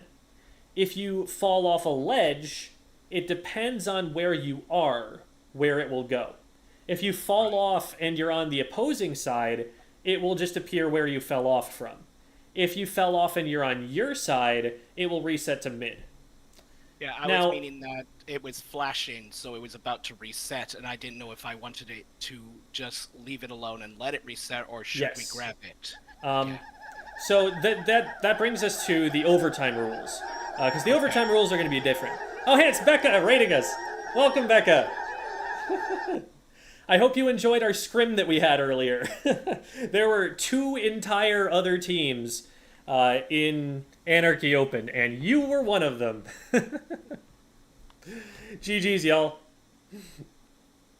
So we're now doing VOD reviews for a couple of the folks who were playing there with us. We had Cherry, that was the Jet Sculpture you guys saw. And right now we're doing a VOD review for Drac, who was playing Zap and is playing T-Tech in this match. Potatoes thrown at me? Oh no. So many nuggies. Alright. So going back to... Why did I say nuggies? I'm confused tater tots for chicken nuggets. That's embarrassing. Anyway, in this match, we're in overtime. And so that changes the way that the Rainmaker is going to reset. Oh, I forgot to mention what happens when you just let it reset. When you let it reset from anywhere, you pop the shield and then nobody picks it up. It's going to go into mid after that. I think it's 15 seconds, I want to say. It's 10 or 15, I forget which. You can look that up on Wikipedia later. Anyway, so right now, we're in the last 15 seconds. And that's important because if the winning team has the Rainmaker in the last 15 seconds, and they get splatted in that time, the enemy team is guaranteed to get overtime. The game doesn't just end because they haven't popped it, which is normally the way it would go. They normally have to have it in their possession to trigger an overtime. But in the last 15, all they have to do is splat the enemy team if they have the Rainmaker. So, as the winning team, you do not pick up the Rainmaker in the last 15 seconds. There are very, very few cases where that's actually a good idea. You just leave it in the shield unpopped, ideally, or if it is already popped, you guard it and prevent them from picking it up so that then it resets to mid. Because if it resets to mid, now they have to pop the shield again. The shield is a barrier that's keeping them from picking up the Rainmaker, and you want to use it as such. They need to pick it up, so put as much in the way of them picking it up as possible. That's your win condition. So what you'll see competitive teams do generally, there are a few exceptions, but most of the time what they're going to do in a situation like that is they're not going to pop the Rainmaker shield at all. They're going to paint the Rainmaker shield until it's almost to exploding, but not quite. Because that way it takes almost twice as much paint poured into the Rainmaker shield for the enemy team to be able to explode it and actually open it up. So that puts the most that you possibly can in between them and being able to pick up the Rainmaker right at the end of the game there. In that situation where it's already popped, literally just drop a splat bomb on it right as it's about to flicker out and reset into mid. If it resets into mid, you've won the game, because there's no way that they're actually going to pop it in time and pick it up before time runs out. So the win condition at this point is just don't let them pick it up, and as long as that happens, you're probably good. And then as the shield resets around the Rainmaker, you put a good amount of paint of yours into it just to make it that much more difficult for them to get that pop. But because we picked it up, time ran out, but even though they don't have the Rainmaker in their possession, overtime still triggers, so now they've got a second chance. It's 15 seconds. Thank you, Lulin. So that was 15 seconds before the Rainmaker resets if it's not picked up. Good job getting out of that. Yeah, just watch out for where the Rainmaker shots are likely to come. Throwing bombs here would be really valuable. That lets you stay relatively out of sight, but still prevent them from moving places and create opportunities potentially for your teammates if someone has to run away from a bomb.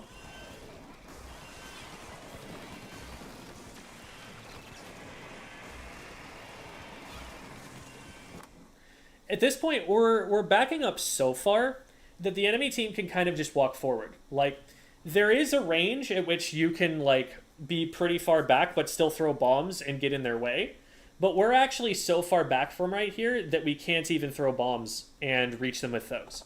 One of those things, you know, again, we talked about how you had been told recently you were playing too aggressive, you needed to play more passive, and so that's influencing you, especially in this last minute where you're getting anxious. But always remember that, like, if you're just so far back that you're not a factor in the game, then they just get to move forward for free, or move forward at an advantage against your teammates.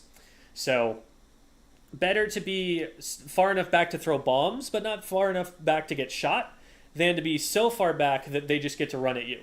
Because right now, if they win this 4v3 fight against your teammates, or I guess 4v2 fight against your teammates, because one of them's already down, then you are probably not going to be able to stop the Rainmaker in the 1v4 that results from that.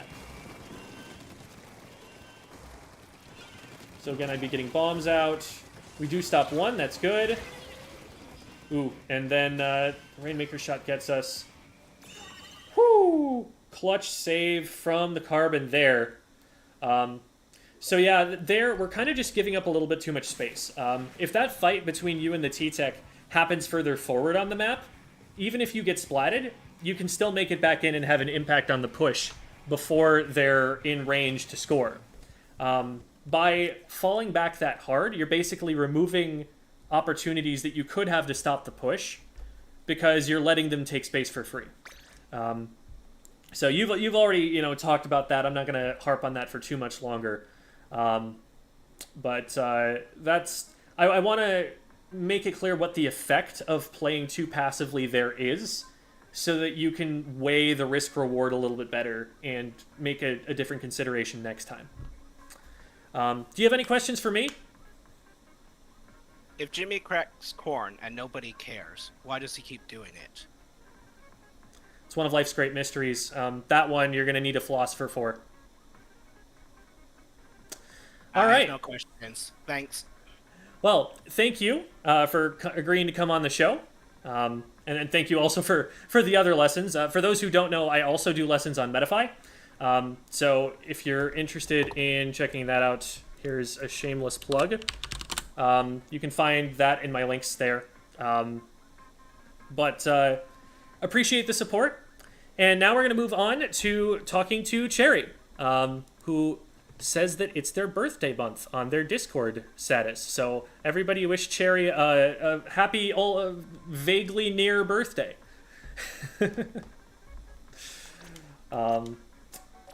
So Cherry has sent me the code. And so I'm going to get that in real quick. Okay, we've replaced the one that we were looking at before. Trying to work on my C-Jet gameplay. Okay. Sounds good. Was very impressed with your vanilla jet from earlier. Like, you're getting a lot of value out of the kit of that in particular. Oops.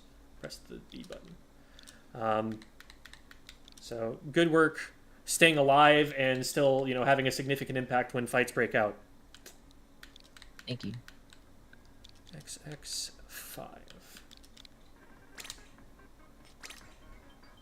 Alright. Downloaded. And then while this is booting up, I'm going to run and get a drink of water, but I'll be back before there's time to press any buttons.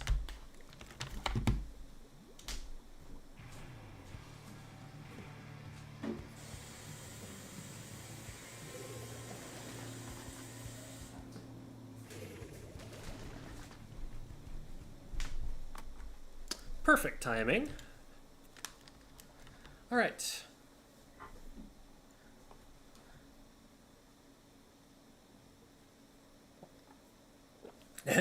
Someone says, happy early or late birthday.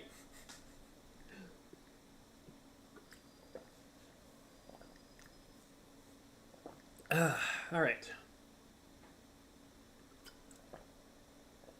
Water is good. Highly recommend. All right. So, starting off looking at the comps. This is weird.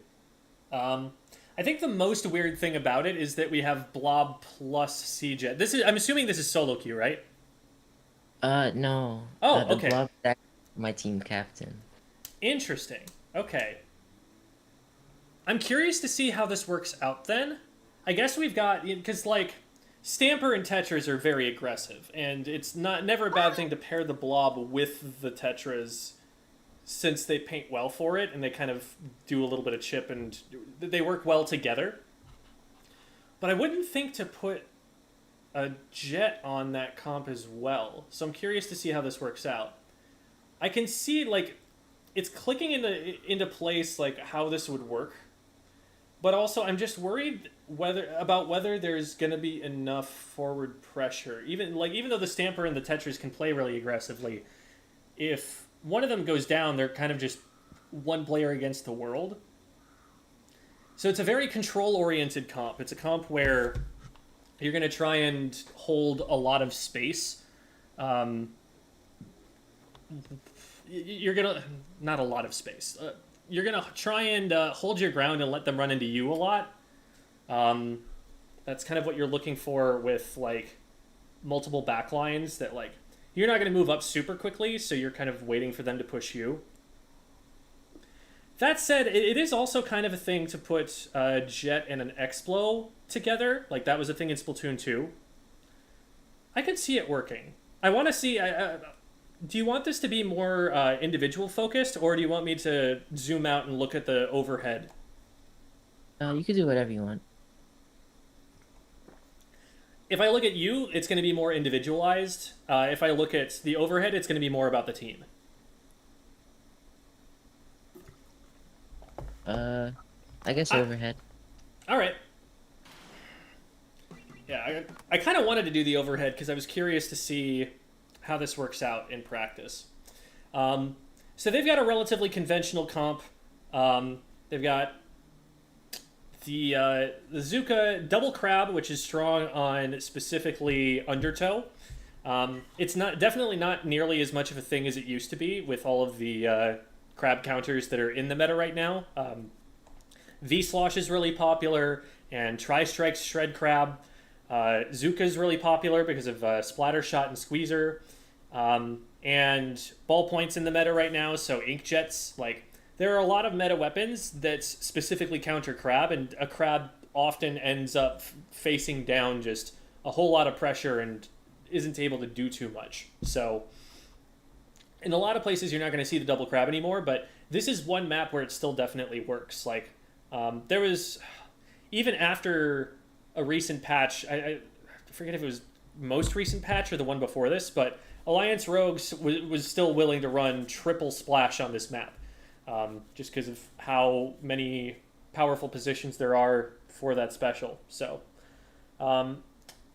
they've got plenty of aggression in the short range shooters, and especially the dodge rolls for the splat dualies that'll let it clear enemy ink and dive a little bit more. You've also got the Kraken to watch out for, and Kraken can be kind of annoying here because very similar to Stamp, a Kraken is going to be more useful the less room you have to avoid it, the narrower the passageways are. So it can kind of just push in front of the Rainmaker in some cases, and you kind of just have to back up. So let's see how this goes.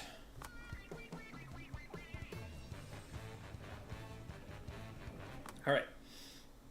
So you move up to snipe. The rest of the team is rolling out here. You got the frontliners sitting around mid, seeing where they can find a target, and then the blob just putting out some paint. Good job focusing that guy down as a team. They were well out of position. There was nobody who could help them. And you guys had multiple to look at it, so good job calling that out, taking him out. And it's right here that I feel like something should be happening, because we got a player down. Granted, we don't know where everybody is, but for example, we know that the heavy is on right snipe. If we just grab the Rainmaker and drop it left, heavy can't do anything. Heavy has to rotate in a massive way to get back into the game again. So then it's just a 4v2, and we can focus down whoever's up in front of us and start pushing left. So the Rainmaker carrier here would probably be, I'm guessing it would be you. Probably you out of all of them. Because we want, well, it could be you or the blob, I guess, because either one of you can paint pretty well for the Tetras. That is the last person we want to grab it. And it's for the simple reason that there's nobody in front of the Rainmaker carrier here to protect them. The goal at this point is to create a perimeter of defense around the front of the Rainmaker so that nobody can get close enough to shoot the Rainmaker before they're getting shot themselves. So, like, I get this is something that happens to me as a frontliner a lot too, so I feel like I kind of understand the mentality of the Tetras right now. They're like, okay, we got one, it's time to push this advantage, we gotta move forward. Nobody's picking up the Rainmaker, so I'm gonna pick it up. But what they're not recognizing is that if we're going to pick up the Rainmaker, we need someone in front of it, and right now you're in front of everybody. So if you want things to accelerate and move forward here, rather than picking it up yourself, what you want to do is clear the space in front of it so that somebody else can pick it up, and then we'll immediately be able to keep swimming. So we want the Tetras really pushing up here in front of the Rainmaker on the left. And then they're going to be safe from the heavy. And as long as the rest of the team is close enough to be able to follow them in, then we're good. Now, with the positioning we've got right now, I don't know how possible that is, because the Stamper is way far back on the right. So they're out of play for a good little while. And this is where I think, when we have situations like this, where the two frontliners are separate from each other, this is where I feel like having both a blob and a jet might be a problem, because who pushes up in front of the Rainmaker until the Stamper gets there, if this is what's happened? There's just not really a way to get a push off anymore, and now we just have to play passively and wait for our teammate to get back and go push left again.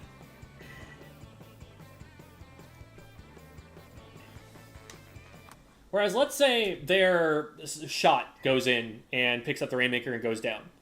If that happens, they still have their splash and they still have their dualies. And either one of those could push in and fight. You could have two of them push in and fight. You could have one of them pick it up and one of them go and push up in front of them. You have a lot more combinations, which means that there are more situations, you're more flexible, where you're going to be able to pick up the Rainmaker and go at a moment's notice. And you're going to have people in positions to be able to pull that off.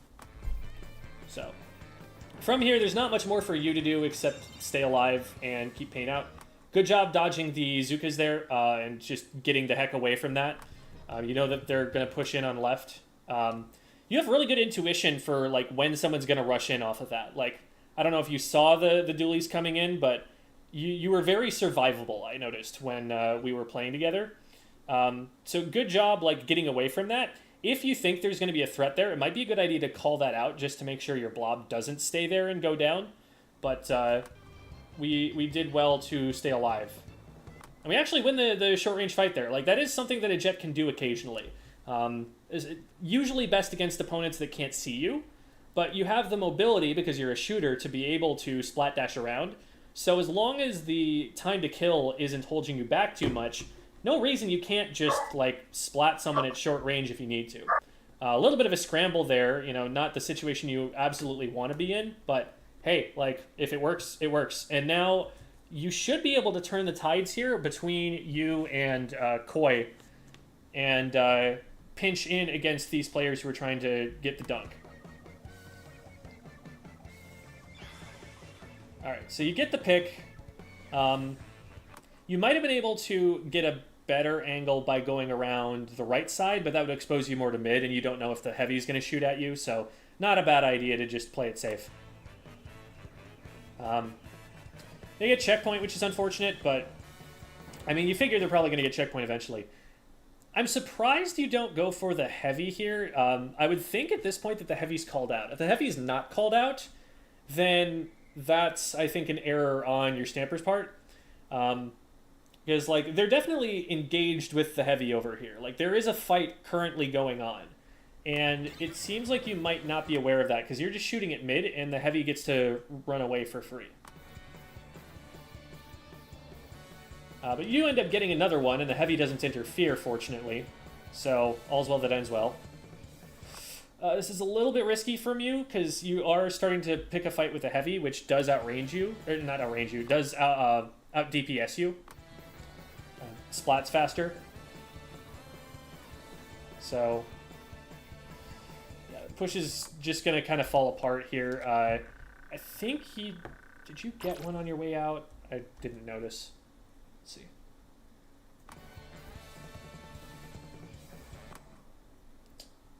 And another thing that's surprising to me about this, like, you have your Stamper and your Tetras up, and they're going to be looking for positions. So the fact that you, of all of the weapons on the team, are the one who's, like, walking forward and looking for a frontline engagement is surprising to me.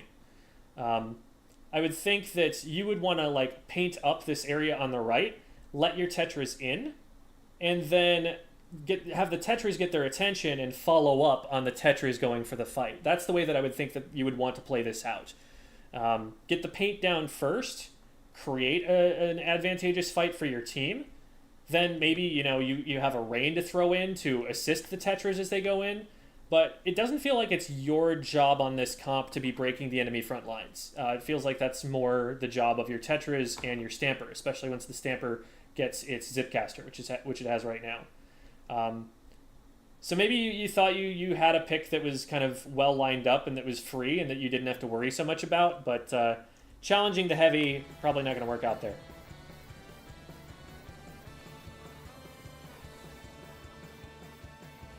Okay, so we all have kind of our own separate ideas of how to use the specials. I don't like that the Rainmaker carrier is running backwards this much.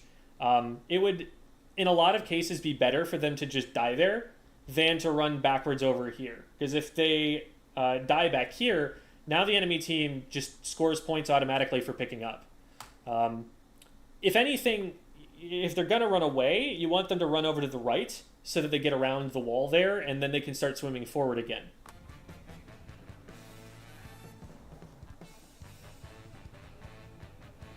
Alright, good job getting control of the left side and starting to zone them out. You probably want to put some paint up over the top of the ledge that's right in front of you there.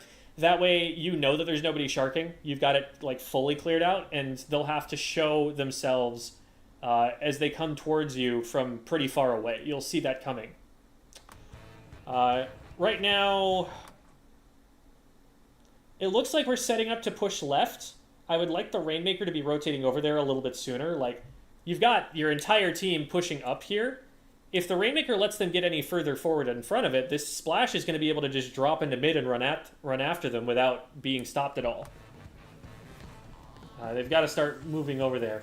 Okay. So yeah, I like that we've got this set up. You probably could have painted a little bit further forward so that they don't have to fire this shot and they can just go straight to the pedestal. So now they probably get stopped. Yeah. Alright, good pick. And you might be able to pinch this. This is really good. Nice. Even though you weren't able to pinch it, you kept them away. Completely guarantee that the team is going to get the checkpoint there. That's really well played. Alright. Ooh, this is a really good special push. Amazing Zipcaster. Great pressure from the front side. Nobody goes in too aggressively. We find the last players behind us. We pick it up and we go. We need to get that player. Okay. At that point, remember that there's 3 down. So there's nobody to focus on except the guy who's behind. Nobody should be out in front of the Rainmaker here. We should just, like, delete that one guy and then let the Rainmaker run forward as fast as it can. So at this point, like, we could have probably gotten almost all the way to the pedestal before anyone was even in position to defend if we just let the Rainmaker run. But because it had to play defense, now they're respawning and they've got high ground, and it's going to be a lot harder to get anywhere.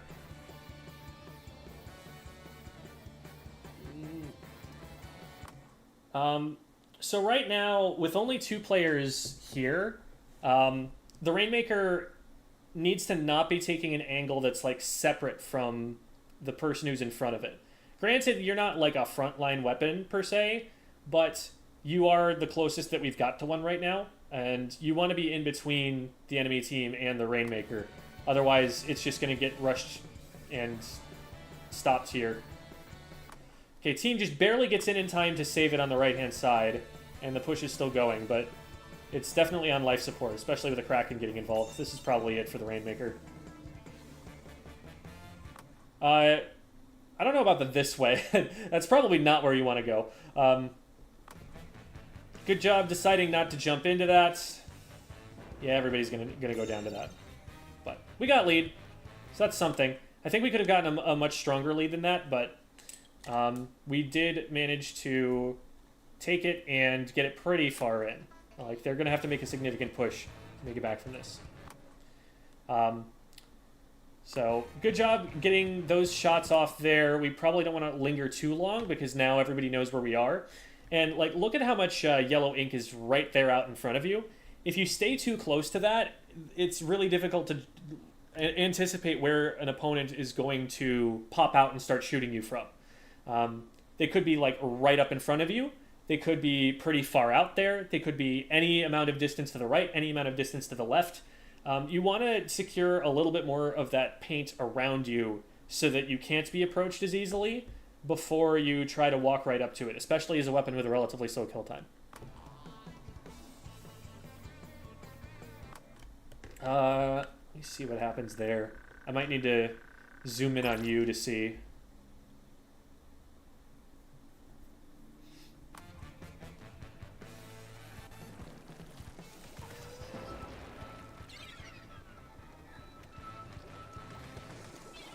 Yeah, like, on one hand, you know, you can see a lot of the right-hand side here.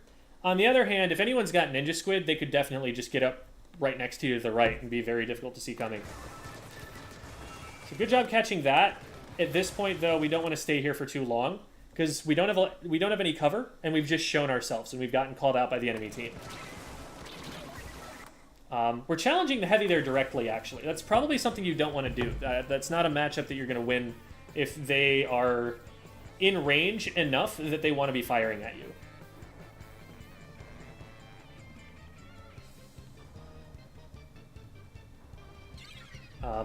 It's like, if the heavy is running away from you, then yeah, you can go for it. But if they're in a position where they're firing shots, it'll get to a point where you can trust them to know their range. They're probably going to be hitting you. So once they get their shots going, you just don't want to linger.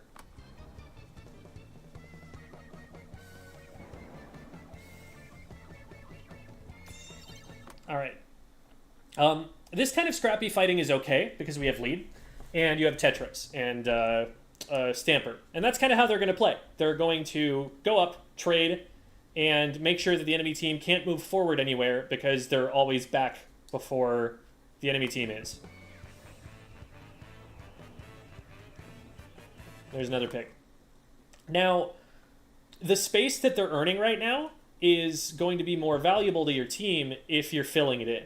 It just so happens that the two painting weapons are down right now. Imagine for a second, Koi gets this pick on the left, and then you paint all of the area around them. Now the enemy team is boxed way further in than they currently are, because right now they know exactly where the Tetras are. It's just that one little purple spot on the map, which is like the only place that they can possibly approach from. Like, the splatter shot here could probably pre-fire and keep them away from pushing. Whereas if we paint in all of the area that we now have control of because of where Koi has pushed up to, now we've got that locked in, and it's a lot harder for the splatter shot to just keep them away. Koi's actually going all in, and this is just a position we can't go up and support the Tetras in. We're getting pushed too hard. Even if some of you guys were frontline weapons, I don't think it would be safe to go in for that.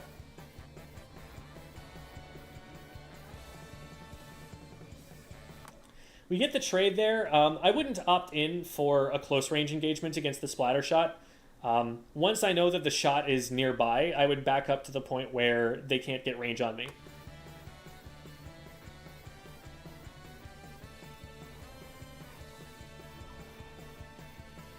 Blob manages to trade, but not with the Rainmaker. We're getting a little bit scared there. Like, the push towards them is very aggressive. What you want to be doing in a situation like this is painting their feet, like, in front of them, making it so that they can't swim forward. You don't necessarily need to run in and splat them if it's not safe to do so. You end up pulling it off here, but a lot of players go down. If this goes even slightly worse, they could just keep pushing and get to lead. Whereas if you paint their feet and stop them from range, they have to slow down and let you allow your teammates to get back in, and that makes it a lot more likely that we stop it.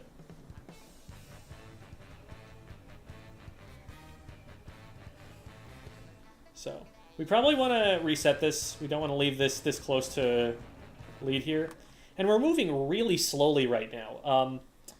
You had a wipeout and 3 players up, but now look at the situation we're in.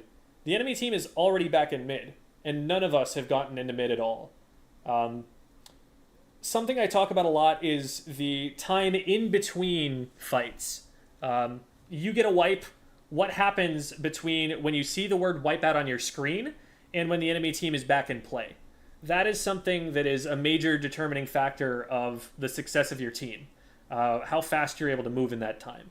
If you're looking at a team like Starburst, they get that wipeout, they've already gotten the enemy team's like spine by then. They're all the way up to maybe like first checkpoint with their frontliners off of that sort of play. They just, as soon as that happens, they're immediately like, we've got advantage, we're going to go. And they know how far they can go before the enemy team is going to respawn in, so that they're there and comfortable with paint around them and they're safe, but they've taken more space on the map. We haven't taken any space. We've kind of stood around the Rainmaker here for a while. We didn't pop it. We didn't start it resetting soon. So we've given up a lot of opportunity to take space away from the enemy team by waiting like that. Oh, and now we pick it up. I probably would have reset it at that point, because now they've got specials. Like, they're in mid with all 4, with a crab tank out, and now we've got 3 players and a Rainmaker carrier and no specials. That's another thing about wanting to push into mid, that we didn't spend any time painting anything that wasn't already our color while we were just standing there by the Rainmaker. So now they have more specials than us, even though we wiped them.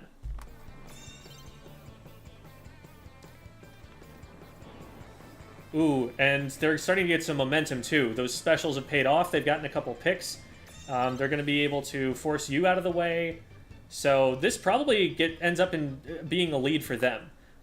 Stamper needs to not get too involved in that fight with the dualies there. The Rainmaker is running away from them. They're behind the play. The dualies are literally helping their team by just wasting the Stamper's time. This should be lead for them here. Yeah. So, yeah, the big mistake here in the game is just not picking up or anything there. Like, we wanted to reset the Rainmaker and take space back in mid. Instead, we didn't take any space, and we picked it up and then dropped the Rainmaker carrier furthest forward. I think it was the Tetras that picked it up again. That's happened a couple times now where the Tetras have picked up the Rainmaker. They are the last player on the team that should be picking up the Rainmaker. That's not to say that they should never pick it up, but if there's anybody else who can, it should be them instead. We didn't go back far enough. One side.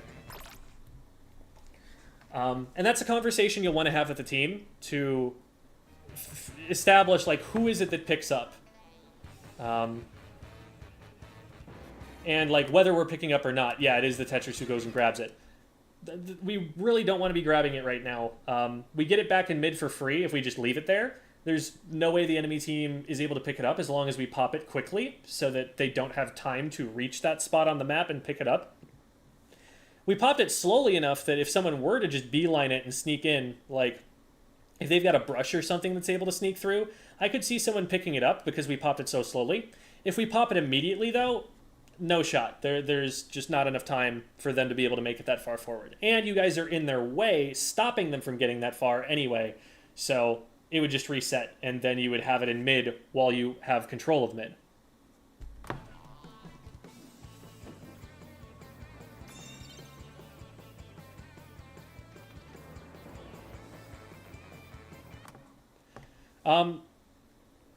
Somebody in chat is saying, is this entire team playing together? I thought it was just the Jet and Blob. Am I wrong there? I thought you said it was your team. It was just the Jet and Blob. Oh, okay. So this is not a team comp that you coordinated or anything like that. This is just open. Okay. That changes things.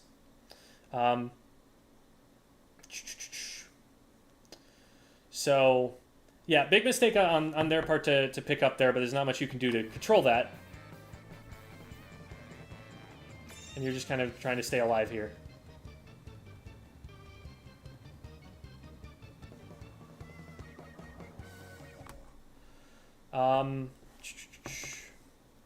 So here, I think we get a little bit antsy trying to stop it. When you're in a situation where you're on defense and they're about to take lead, but you're outnumbered, it's really tempting to try and feed to go for the trade and stop the Rainmaker. Usually that's the wrong plan. For one thing, if you succeed and get the pick, what's going to happen now is instead of being, a 4v2, like it was in this case, or 3v2, I guess, it's now a 2v1, which is, if anything, a worse situation for the player who's left on your team. So they're still going to get the pop, and they're still going to be able to move forward, and now it's going to be harder to stop them. But on top of that, if you rush forward right now, you're at what everyone's going to be looking at. You don't want to put your body in between you and them. You want to put your shots in between you and them. You want to put paint in between you and them. You want to slow them down so that your team has time to regroup, rather than try and aggress it directly, because they're going to overwhelm you if you try to aggress it directly, and then they're just going to be able to walk forward for free. If you put paint in their way, that's going to slow them down more. That's going to give you more time to spawn players in. And they might get lead, but they're going to get less of one than they would have if you just go in and die. And even if you go in and die and get the pick, the risk reward still isn't there for you. It's probably still going to lead to them getting a larger push. So it's worth it, even in the last few seconds. If you back up, give them a little bit more of a lead, it's still... You're more likely to be able to push it back the other way and get further in that case. So we stop rain. Good job surviving the crack in there and being able to splat that player. That worked out really well for you. Okay, now this is hard. So we want our Rainmaker carrier moving up further than this. The Rainmaker should be closer behind you, not like right on top of you or anything, but if there's a gap between the frontliners and the Rainmaker, what's going to happen is someone's going to slip through that gap, and even though you've got the space in front of the Rainmaker, you don't have the space in between you and the Rainmaker, so then they just get picked, and they're kind of defenseless. Good job following up with your teammate there and getting that pick. We want to paint all of the options that they have to approach the Rainmaker from.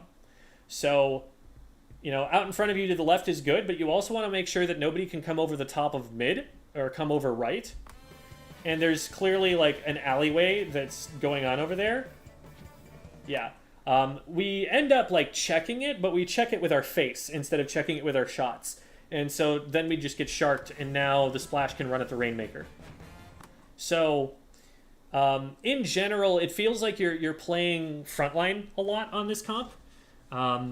It feels like you are taking positions where you can get shot at, which you really don't have to do. You don't have to contest the heavy. You probably don't want to be getting into that matchup very often. Your rain will do enough. You can just focus on deleting the frontliners here by being just like at twice their range, and there's nothing they can do about you. And then when they're not in range of you, you paint up so that you can move up and continue to force them out of the way slowly.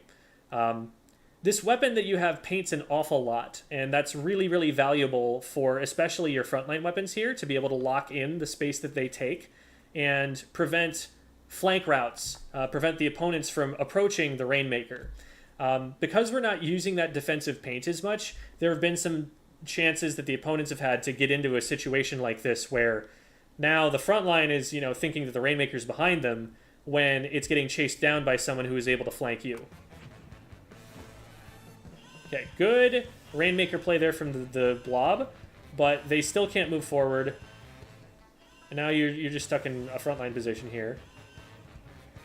You're playing a lot around the cover. What you really want to be doing is backing up away from the cover here. Cover lets the shorter ranged weapon close distance on the longer ranged weapon without the longer ranged weapon being able to shoot them for trying to get into range. The longer ranged weapon wants open sight lines. The longer ranged weapon wants to be able to use the full extent of their range advantage. If the dualies, for example, had sharked around the corner that you just walked around here, they would be able to just dodge roll out and delete you, and there's nothing you can do about it because their kill time is faster than yours. So you don't want to give them the opportunity to ambush like that. You want to get back away from that corner and just pre-fire one of the angles so that they have no way forward and the Rainmaker can just kind of start moving past.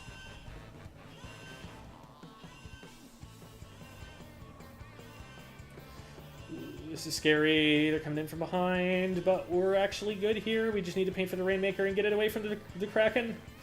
Oh man, it needs to get up the wall. It does. Did it make it? I couldn't tell. Well, we'll see the actual suspense here. Oh, not quite. Super close. That must have been really exciting at the end. Just seeing if we can keep the Rainmaker alive while it's literally getting chased from behind by a Kraken. Oh man, only five points off, so all things considered, not too bad. And you think if, for example, the push you got earlier had been a little bit stronger because we had moved up together and gone a little bit faster, if we hadn't given them quite as good of a push by failing to take mid control, if the defense, we hadn't rushed a little bit too far forward at the Rainmaker, like that definitely could have gone the other way if a number of different things, important decision points had gone differently. Okay, 24-6. I was gonna say, yeah, I'm pretty new to the C-Jet or something like that. I'm like, hey, there's only so many things that I'm able to say about this, and yeah, you're doing a great job of being very survivable and getting damage on people. There's definitely some stuff you can talk to your team about with objective play. And what would a normal comp be for your team? Because I'm curious how you make Blob plus Jet work. We have Dapple dualies sometimes, and maybe a heavy. So you would play Dapples, Heavy, Jet, and Blob all together? Yeah. That's weird. That's something that you're not very likely to see. I think you're... Honestly, this comp that you have here, even this one feels a little bit on the passive side to me. It feels like a comp that's going to have trouble moving forward unless you're... I guess if you play really, really like chip damage oriented and play for control of the map rather than to be able to push up the map quickly, then you could make that work. But the way that you score in Splatoon is by getting control of the area in front of where the objective is so that the objective can move safely without getting shot at. And in order to do that, you need both players who are going to push that perimeter forward and then players who are going to enforce that perimeter. The players who push the perimeter forward are your frontliners, and then the players who enforce that perimeter are the longer ranged weapons. So you have a lot of control over whatever area it is that you've got, but you don't really have that many players to actually take control of more space when you have control of it. Like when you've got an advantage, you don't have a lot of weapons that are going to be able to actually go and create more space for yourself. That's why you tend to see like much shorter range comps than that. That's why, like on the other side, for example, they've got 2 short range shooters and a dualies, an aggressive dualies. You typically need more members to be able to push that zone of control further than you do to enforce the zone you already control. So that's a balance that it's going to be hard for your team to strike. You're kind of counting on your dualies to pop off and not die. Otherwise, it's going to be really hard for you to do something like push the Rainmaker, because you get the Rainmaker and then you get to the edge of the area you control and then you get stuck. Someone's going to stop you from there. So that's probably something to talk about with the team, and figure out like, okay, who has other weapons that they play, and like how can we arrange these so that we've got a little bit more of that frontline power, because you generally don't see double backline at top level. The most you'll see is like a backliner with a splash, where sometimes you'll have a crab and a backliner out at the same time, and even that is something that people try to avoid when they can. So like maybe they'll pop the crab and the inkjet of the ballpoint at the same time so that the ballpoint becomes more aggressive than it normally is, that sort of thing.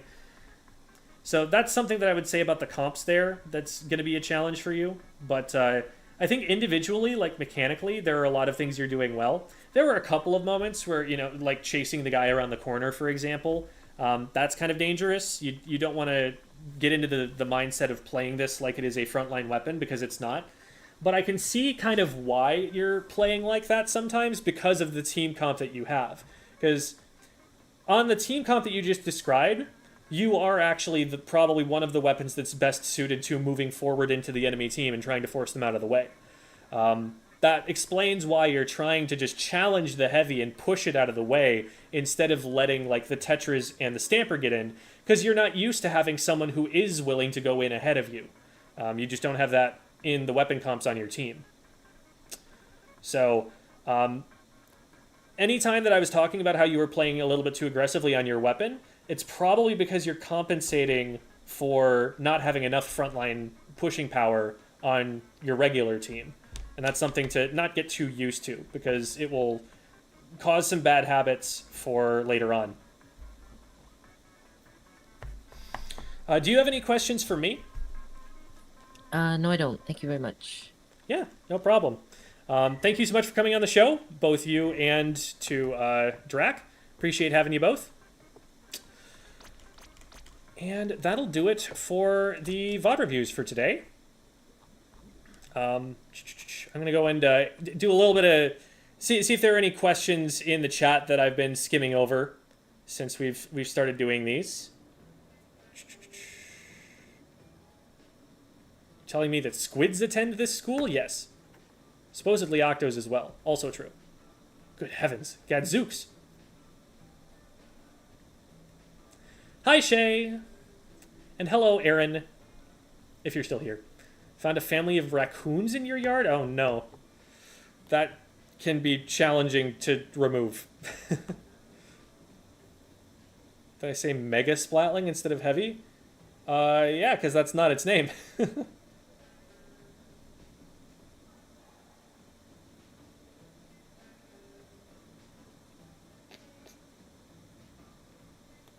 Didn't know you reviewed games. This is pretty cool. Yeah. Every Tuesday, we do a stream like this. If you're looking for a VOD review like that, just DM me on Discord. I'm going to put the links in the chat again really quickly so that you can get that Discord server. Just find me in Discord, and then from there, if you DM me, I'll let you know which Tuesdays are available, and we can set that up. Also, and this is also in the links that I just sent, if you aren't available Tuesdays, or you would prefer it to be sooner than the next available Tuesday or something like that, I also have Medify, which is paid coaching. So if that's something that you'd be interested in, supporting the stream and getting that coaching at a more flexible time, then that's also available, and that's in the links as well. Raccoons, don't mess around with raccoons. Raccoons are pretty smart, and they're also related to wolverines. That's one of their closest relatives. They're pretty gnarly if they get into a fight. Like, if they feel threatened, they will go for the throat, and they have really nasty claws. You don't want to get too heavily involved with them and spook them or something. And it's also not great because they're getting more and more comfortable being around people because they're living in their garbage cans and stuff. And so the amount of contact that they have with people is increasing, which is making it more likely that people get hurt by them. So generally a good idea to just, like, if they're in your yard or something, just call animal control and have them removed to somewhere where they're not going to get into as much trouble or do as much damage to your property. They also have been known to, like, get into fights with pets, which is another issue.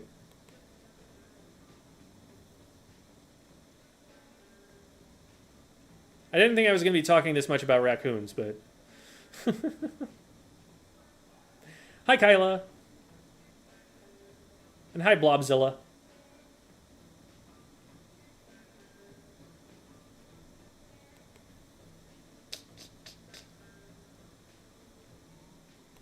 Which of the new kits do you think you will play in Drizzle Season, if any? They didn't release any shooters, did they? Like, I play shooter weapons, so there's not much for me to look at there. I mean, I'll mess around with all of them so that I can figure them out. It's not that I won't play with them at all, but I'm not going to be maining any of them.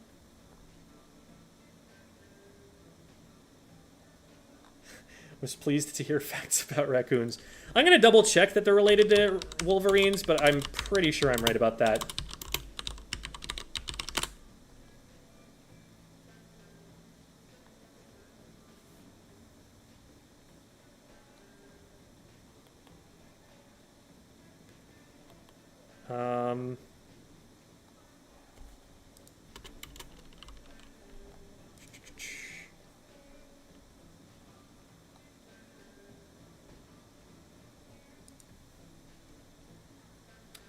There we go, yes. They're mustelids, I think. Related to weasels, also. And badgers. Otter, pine marten. I think? Doesn't actually list... Hold on.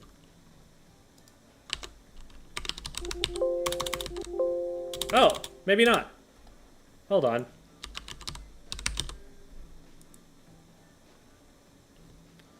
So...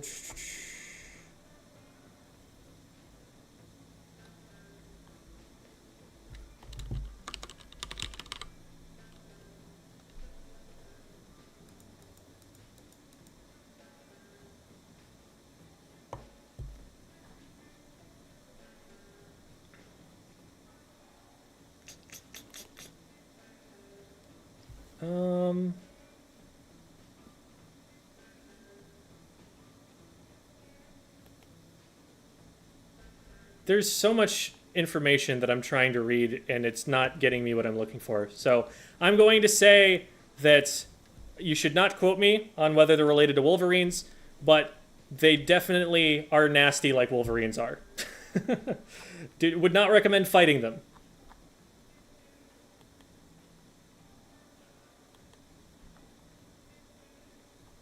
All right. You know how to counter the Dynamo and Flingza roller? I don't know why, but whenever I go against them, I always struggle. So Dynamo and Flingza, like the really long-range rollers, are quite good at shutting down frontline weapons from running at them. What you do to a Dynamo is not run forward at it with a frontline weapon, because in the time that it takes to finish the flick it's on and turn to you, it will probably still at least be able to trade. So you're not going to get a reliable fight out of it. What you need to do is, like, bomb it out, take away its paint, like, poke at it from a distance, and catch it when it doesn't have a flick ready or it's looking someplace else.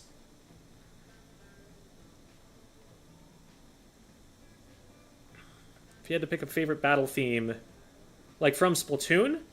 From Splatoon, it's just almost anything that Chirpy Chips has. I'd go for Shelfie, for Split and Splat, for Blitz It. They're all very good. Except for Wave Prism. Wave Prism's mid.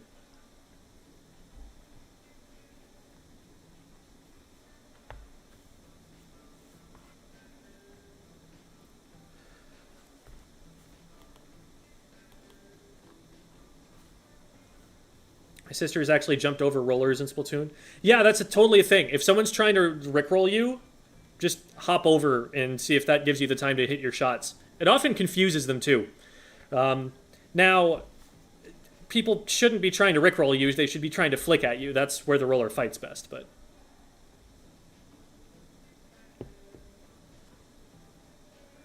Wave Prism is solid, but it's like... Compared to other Chirpy Chips songs, it doesn't compare. Yeah. Chirpy Chips are very, very good. I've got a battle music tier list, by the way. Like, I've taken all of these and ranked them, and it is on my YouTube channel. So, you can go and see what all of my opinions are in full detail. Ranks, again, it's on the YouTube channel. Like, that exists. It's there. Go watch that if you want to see what I think of all of them ranked against all of each other.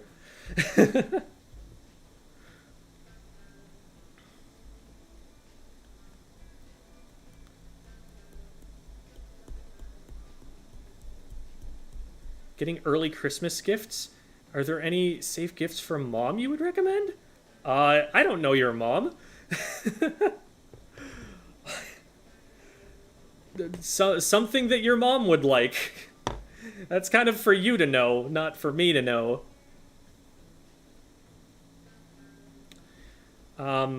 Big Betrayal was not out at the time I made the list. It would probably be mid to lower. I'm not a huge fan of it. Part of it is like, I half don't get it. Like, why is there beef here all of a sudden? If it's kayfabe, then it's lame.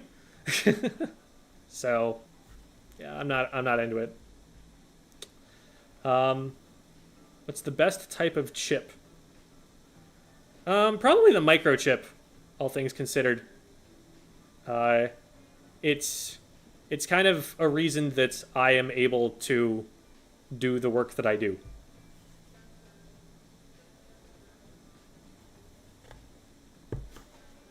How do I know if someone's sharking?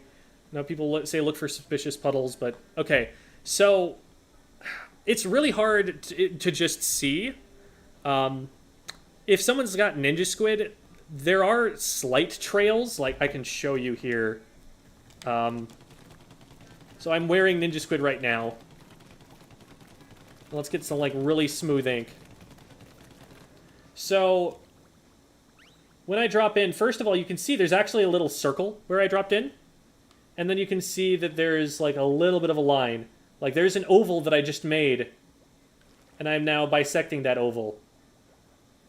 Like, that is visible, and you will see stuff like that moving toward you if you're really looking carefully for Ninja Squid. So that's one thing. But that's not super reliable, and, like, it gets harder in darker colored ink, like when there's less light reflecting on it. You can see here it's a little bit more difficult to spot. So there are a lot of factors that go into that, but more often what you're looking for is you're looking to get a sense of where everybody is on the map at any point in time. So, like, if you just got a wipeout, you know there's no one sharking. So you can just kind of paint forward and get as much paint down on the ground as possible so that they don't have a way to shark you. When you don't know where someone is, you paint very defensively and you stay away from enemy ink as much as possible. And that way, when they try to approach you, they can't do it through their ink. They have to do it by painting through stuff that you've painted first. And that gives them away, and that's much more visible. The last way is if you know that someone was in the vicinity recently and they didn't go down and you haven't seen them jump out, then you know that they're probably sharking somewhere. And that's when you look like, okay, that puddle right there, that puddle's death. And you roll a bomb at that and you get the carbon roller and you're like, ha, I knew it. So your awareness is the most important tool for detecting that. Just knowing where different players are located at any point in time.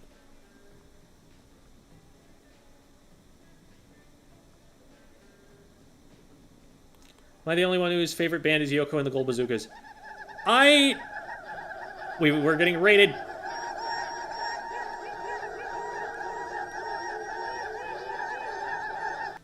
Thank you for the raid, Fledge. Appreciate ya. Fledge has done a bunch of lessons with me before, so lots of support coming from them. Appreciate it. So Yoko and the Gold Bazookas. The thing is, Chirpy Chips broke up for that. Or no, sorry, not Chirpy Chips. Ink Theory broke up for that. And Ink Theory is a very close second in my book to Chirpy Chips. Ink Theory was sick. And I loved the, like, frantic energy. I loved the, like, kazoo stuff. And slowing it down takes away a lot of what I liked about it. But definitely still solid. Again, you can get all of my opinions on these things in full detail by just watching that video that I put out on YouTube.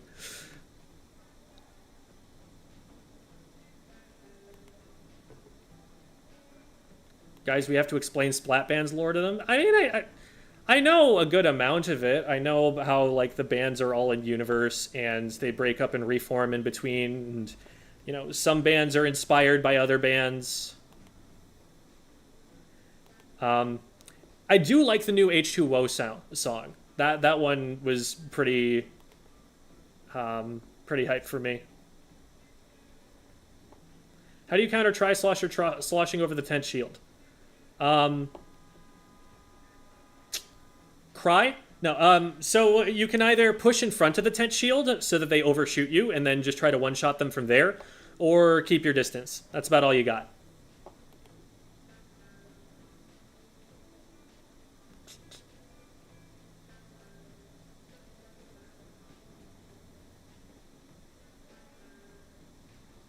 Will you grow your hair out and wear a bun? I don't think I'll ever wear a bun, but my hair is pretty long right now. And I don't mind it being long. It could definitely use a trim at some point here, but... In fact, I'll have to get that before Riptide. Can't have my hair flopping into my face while I'm playing Ultimate.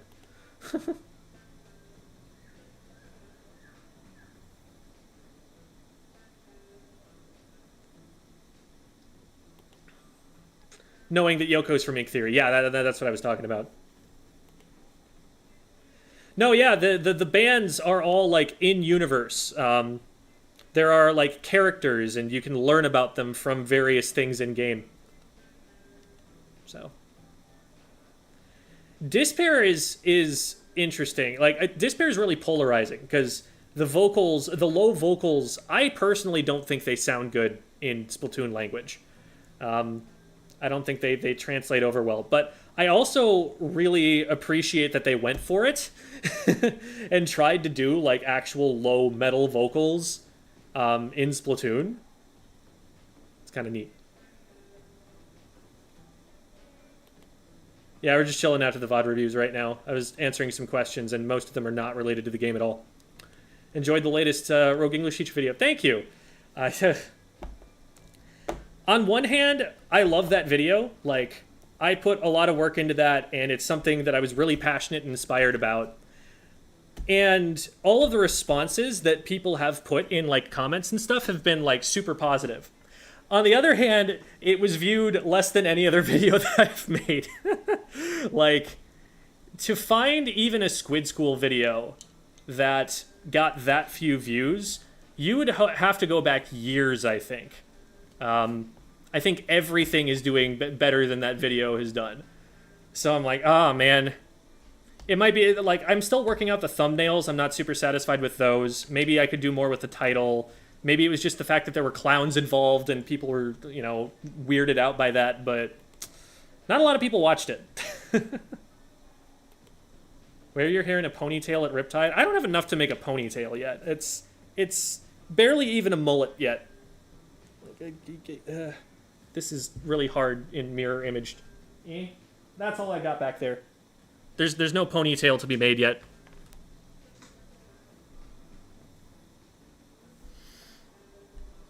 You play ult? Not really. I have played Ultimate, and what I did also do was play Super Smash Bros. Melee competitively for 14 years. That's not including all the time I spent playing it casually. I was very, very involved with that game as a tournament organizer, as a commentator. I've traveled all over the place to play that game too.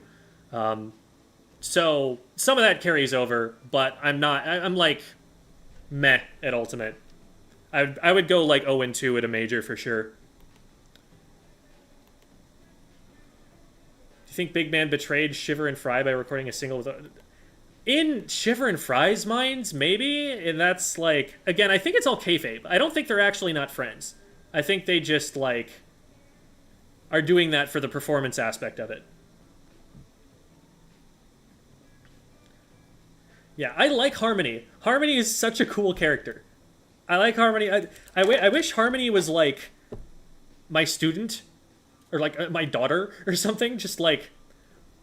I would like hanging around with Harmony. But also, it means that she's not on Chirpy Chips anymore. And that makes me sad. I want more Chirpy Chips.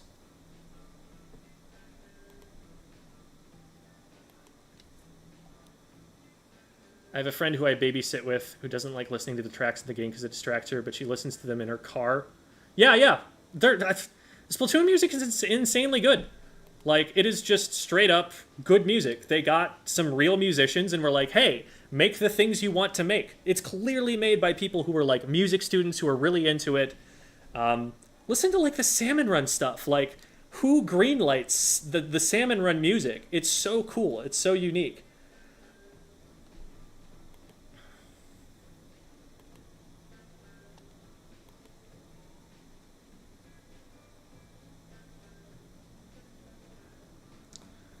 Which video are you talking about? The tier list of the battle music.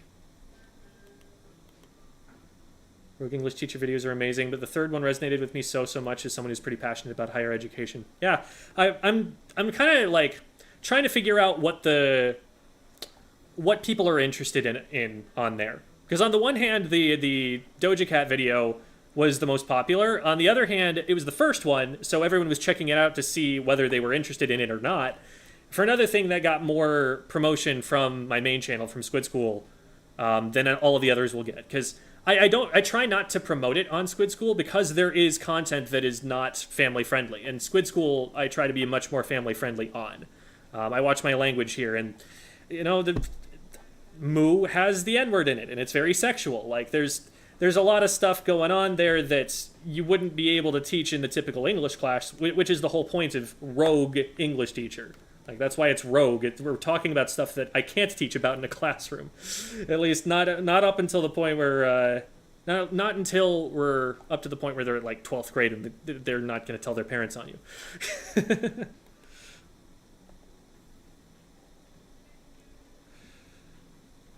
Get gel and shape your hair. I'm getting some really bad advice for what to do with my hair at Riptide. Someone's gonna start recommending, like, Liberty Spikes or Frosted Tips or something. Just no.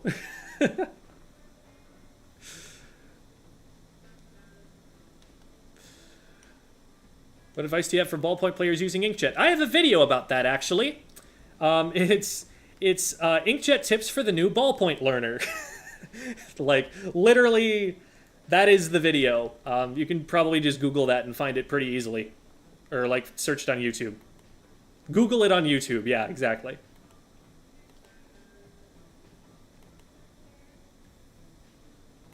Wonder how does so much knowledge and wisdom fit into your head? Okay, first of all, that's giving me too much credit. But second of all, something to remember is that I am older than most of you, and that means that there's a set amount of time where I get to be cooler than you. I'm sorry, that's just how it works, right? Like, if you're like 19 or something, like, and most of my audience is like 18 to 24. That's the biggest demographic. There are others, but if you're like in that demographic and you're looking at someone who's like 27, 28, 29, 30, like in that sort of age range, they're gonna look cooler, but then you're gonna get that old and you're gonna be like, oh wait, I'm just that cool now. Like, there's a lot of personal development that happens in those years, and so, like, I'm just older, and soon I'll start getting out of touch and start shaking my cane at the youngsters, and then I'll be less cool. But I think that that's something that, like, a lot of people don't recognize, I guess. Because I remember I had a lot of people who I took as role models that were, you know, maybe 5-10 years older than me when I was that age. And then now that I'm older, I'm like, oh, yeah, they were just normal people. They weren't these absolute epitomes of what a human being should be, like I thought they were. That's just like how stuff happens. So, getting older isn't a bad thing. Most of up until maybe like much later.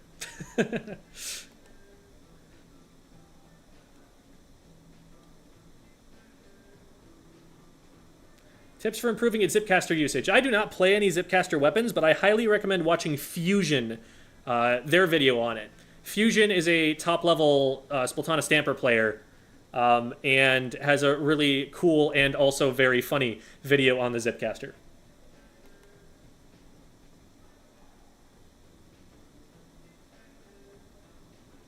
Shave your head. Get a cowlick. Already have one. Side shave. No. Great idea. Go bald. No. Just watch your short about checking the map during safe painting. Cool. I thought there was going to be more to that. I think you should take a buzz cut straight down the middle of your scalp. No. Squid School streams, except you take a shot every time Jem says, I have a video on that. That's dangerous. I wonder if someone successfully recreated a stylized Splatoon haircut. I mean, the Splatoon haircuts are just normal haircuts that other people actually have. I guess stylized, so maybe you're like dyeing it to make it look like your hair is actually tentacles? That would be wild. I have a feeling that would just look a little bit uncanny valley. I feel like you'd be better off just making like a rubbery cap that you put over your head. Find myself using inkjet as a panic button too much. Yeah, a lot of weapons will actually splat faster than the inkjet will. If the inkjet is giving you just enough time to get out of range and then you can fire shots, then it can be safe. But a lot of the time, you start getting shot, you press the inkjet in, and before you can fire a shot, they've done enough damage to splat you. Whereas if you had turned and just started firing back at them, you have a better chance to splat them instead. Any guilty pleasure weapons, ones that you know aren't meta, but you still play for fun?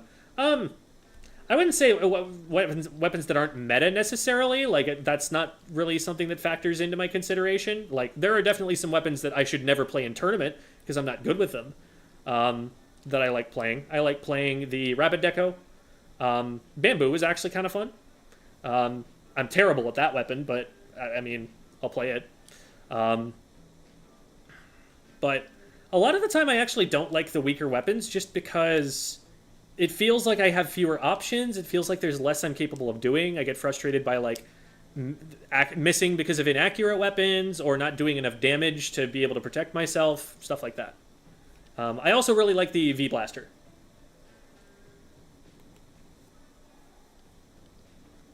What age is optimally cool, then? Probably, like, late 20s, early 30s is my guess, but I don't know. I feel like there's definitely something to be said for early 20s as well, where you're going to be more in touch with popular culture and what's happening at that exact moment. than you are when you get a little bit older. It's crazy how I've seen people go in their early 20s from being in touch with what's going on to all of a sudden just like not learning any new memes, not like keeping up with any new music, and being immediately surprised at any song that comes out that people are listening to these days.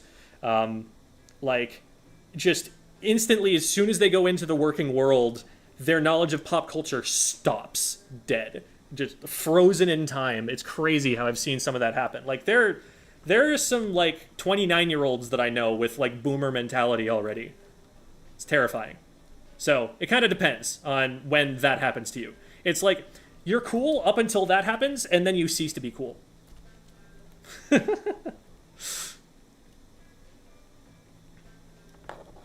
But being cool isn't everything. Like, being experienced does make you pretty valuable for a lot of reasons. Whatever skills you develop, those still stick with you. You don't just lose those when you turn 36.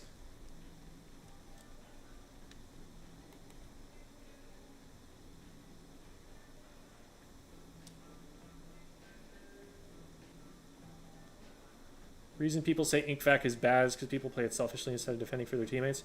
There's a video that I think it was Pika from Cherry Limeade put out about InkVac and how he thinks it's overrated and that not enough people are considering it for what it is. And there's a lot that he says about the special in that video that I agree with. I think his criticism of tier lists I don't fully agree with, but it's a good watch.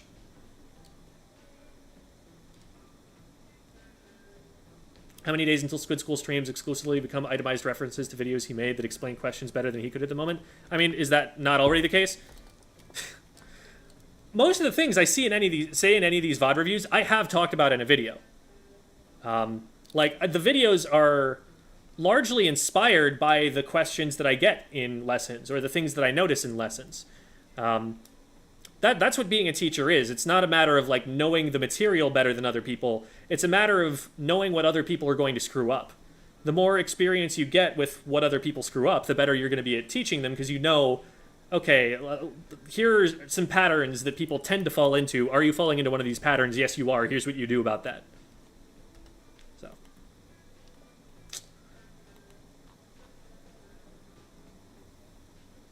I get frustrated using frontline weapons because I realize I go into 1v3s after the fact. There are definitely ways that you can use your awareness to avoid that happening. It can be tough sometimes, because like if your team is backing up while you're moving forward and you don't have callouts, there's only so much you can do. But you could, for example, ping this way if you're about to go in on something.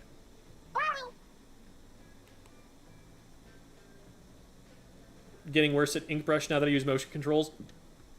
Aiming's not the easiest thing with the brushes, because the hitboxes go like back and forth in a really weird way. They don't hit very consistently, so it can be hard to tell like when you should actually be landing damage and when you shouldn't be. Here we go. So like, look at where the first hit lands, and now look at where the second hit lands. It goes from like right to left a little bit. Actually, it does this more with the... So like... There are the two outer hitboxes, and then there's one in the middle. And you'll see that the middle one goes from like right to left a little bit. So it's inconsistent where they're going to land, and it all depends on like which direction you're flicking at the time. So the aim is not the easiest thing.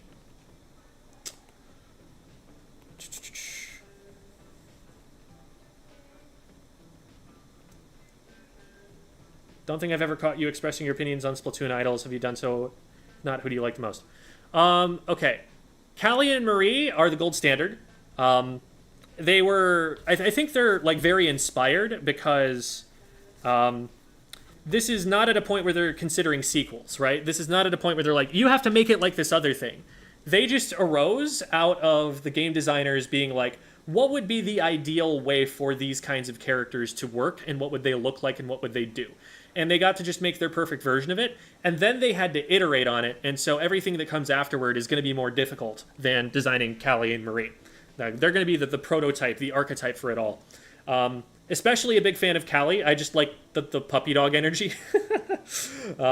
And I'm not a huge fan of the idol kind of trope where they're riffing on each other and one of them is just like mercilessly making fun of the other one, because that's kind of how Marie feels sometimes with Callie, where Marie is just kind of like slipping in zingers about Callie and Callie's oblivious to them apparently. And the same kind of thing happens with Marina and Pearl, where like Pearl is getting made fun of by Marina here and there. That said, Pearl actually deserves it. And I say that with all the love in my heart. Marina and Pearl are a lot more interesting to me, especially because of the Octo expansion thing, because there's a bit of a dynamic of like race and class between them there. Like they're saying a lot more thematically with the relationship of those two characters than they are with most of the other idols, which I think sets them a little bit higher than, you know, the average, I guess. Still, I'd probably go like, of the four, like Callie, Marina, Pearl, Marie. That's where I'm going to anger some Marie fans that way. But then Deep Cut, I'm a lot less of a fan of. I think their place in the story mode is confusing. Like, are they bandits? Or are they good guys? Are they like Robin Hood? But then if they're like that, then why are they getting on Big Man's case about his cut for doing a collab with Off the Hook? Like, I don't know what their deal is. I don't know where they're at. Are they chaotic good? Are they chaotic evil? Like, what's going on there? I don't really understand. In Big Man, I'm particularly disappointed with, because all of the other idols are very flashy, very showy. They've got big personalities, and they show that in their design and the way that they speak and emote and everything. And Big Man is just... he's big guy, you know? He's a big fella. Hey there, big guy. How's it going, big man? Like, that's his whole thing. That's all he's trying to be about himself. And I get that, like, there's introvert representation there, but if you're gonna be an idol, you're gonna be up on stage, like, you gotta be larger than life. That's your whole job. And that's not what he does. I would respect it if he were just represented as, like, a music producer. Because, like, yeah, that's the person who's behind the scenes, who does all that stuff, and that's what he is, basically. But then they kind of make him out to be an idol who's more camera-centric, who's more of a personality, and that he's not doing. So, I don't know. I really like the cultural influences in all of the idols in Deep Cut. Like, that's definitely their strong suit, that, like, they lean into Shiver is Japanese and Fry is Indian. I think that sort of thing is really cool, and the way that it impacts the music especially is a huge plus.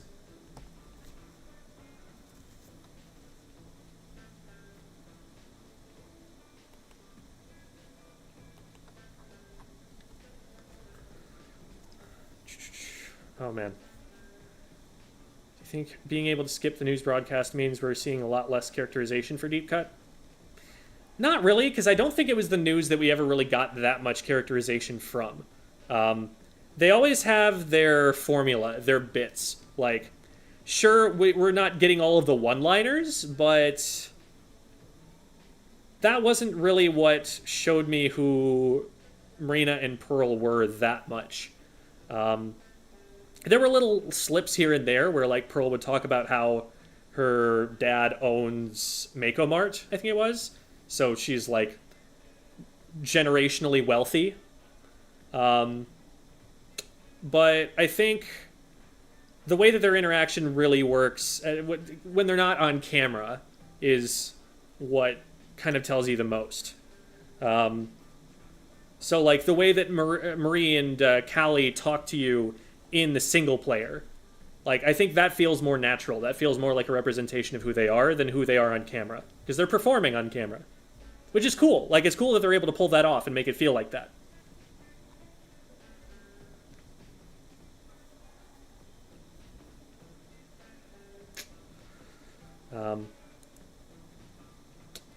It's like... And I've heard some people, going back to the Big Man thing, I've heard some people say that, like, it's better for Big Man not to be big and showy and stuff, because being an idol is like a female thing. It's a female coded thing. And to kind of let it be that. But I don't know. I don't think it's wrong to give men more of an angle to express themselves. And Big Man is definitely not doing that through his image, through his persona, all that much. And I think that like that could have been really cool, done in the bombastic fashion that Splatoon can. So it's that like unfulfilled potential, I think, that makes me less happy about Big Man.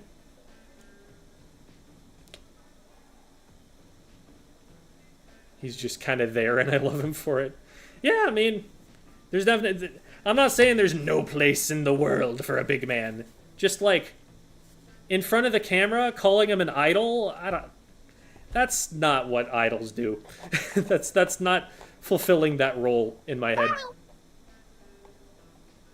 He was dragged into being it. That's funny. Alright, well... Here I was like, hey, let's see if there are any questions about the game, and we just end up talking about the music and the idols the whole time. I'm going to get going. I'll send y'all over to... see who's streaming right now. Mochi's streaming. We'll raid Mochi here. Mochi is another competitive player. Plays a lot of Squiffer, but has been doing some other stuff recently. Kind of experimenting with other weapons to see what works with the team. So... I think they're a free agent right now, so if there are teams looking, maybe pick them up. I don't know. But we'll get going with that. Thank you everybody for watching. Here are my links one more time: Twitter, Discord, Twitch, Patreon if you want to support me and get votes on silly comps for Silly Comp Sundays. Same thing for YouTube memberships; you get the same stuff that way. And there's also Metafy for lessons. If you want a VOD review like we were doing on stream today, just DM me on the Discord server, and you're good to go. Thanks for watching, everyone. Let's go say hi to Mochi. School's out!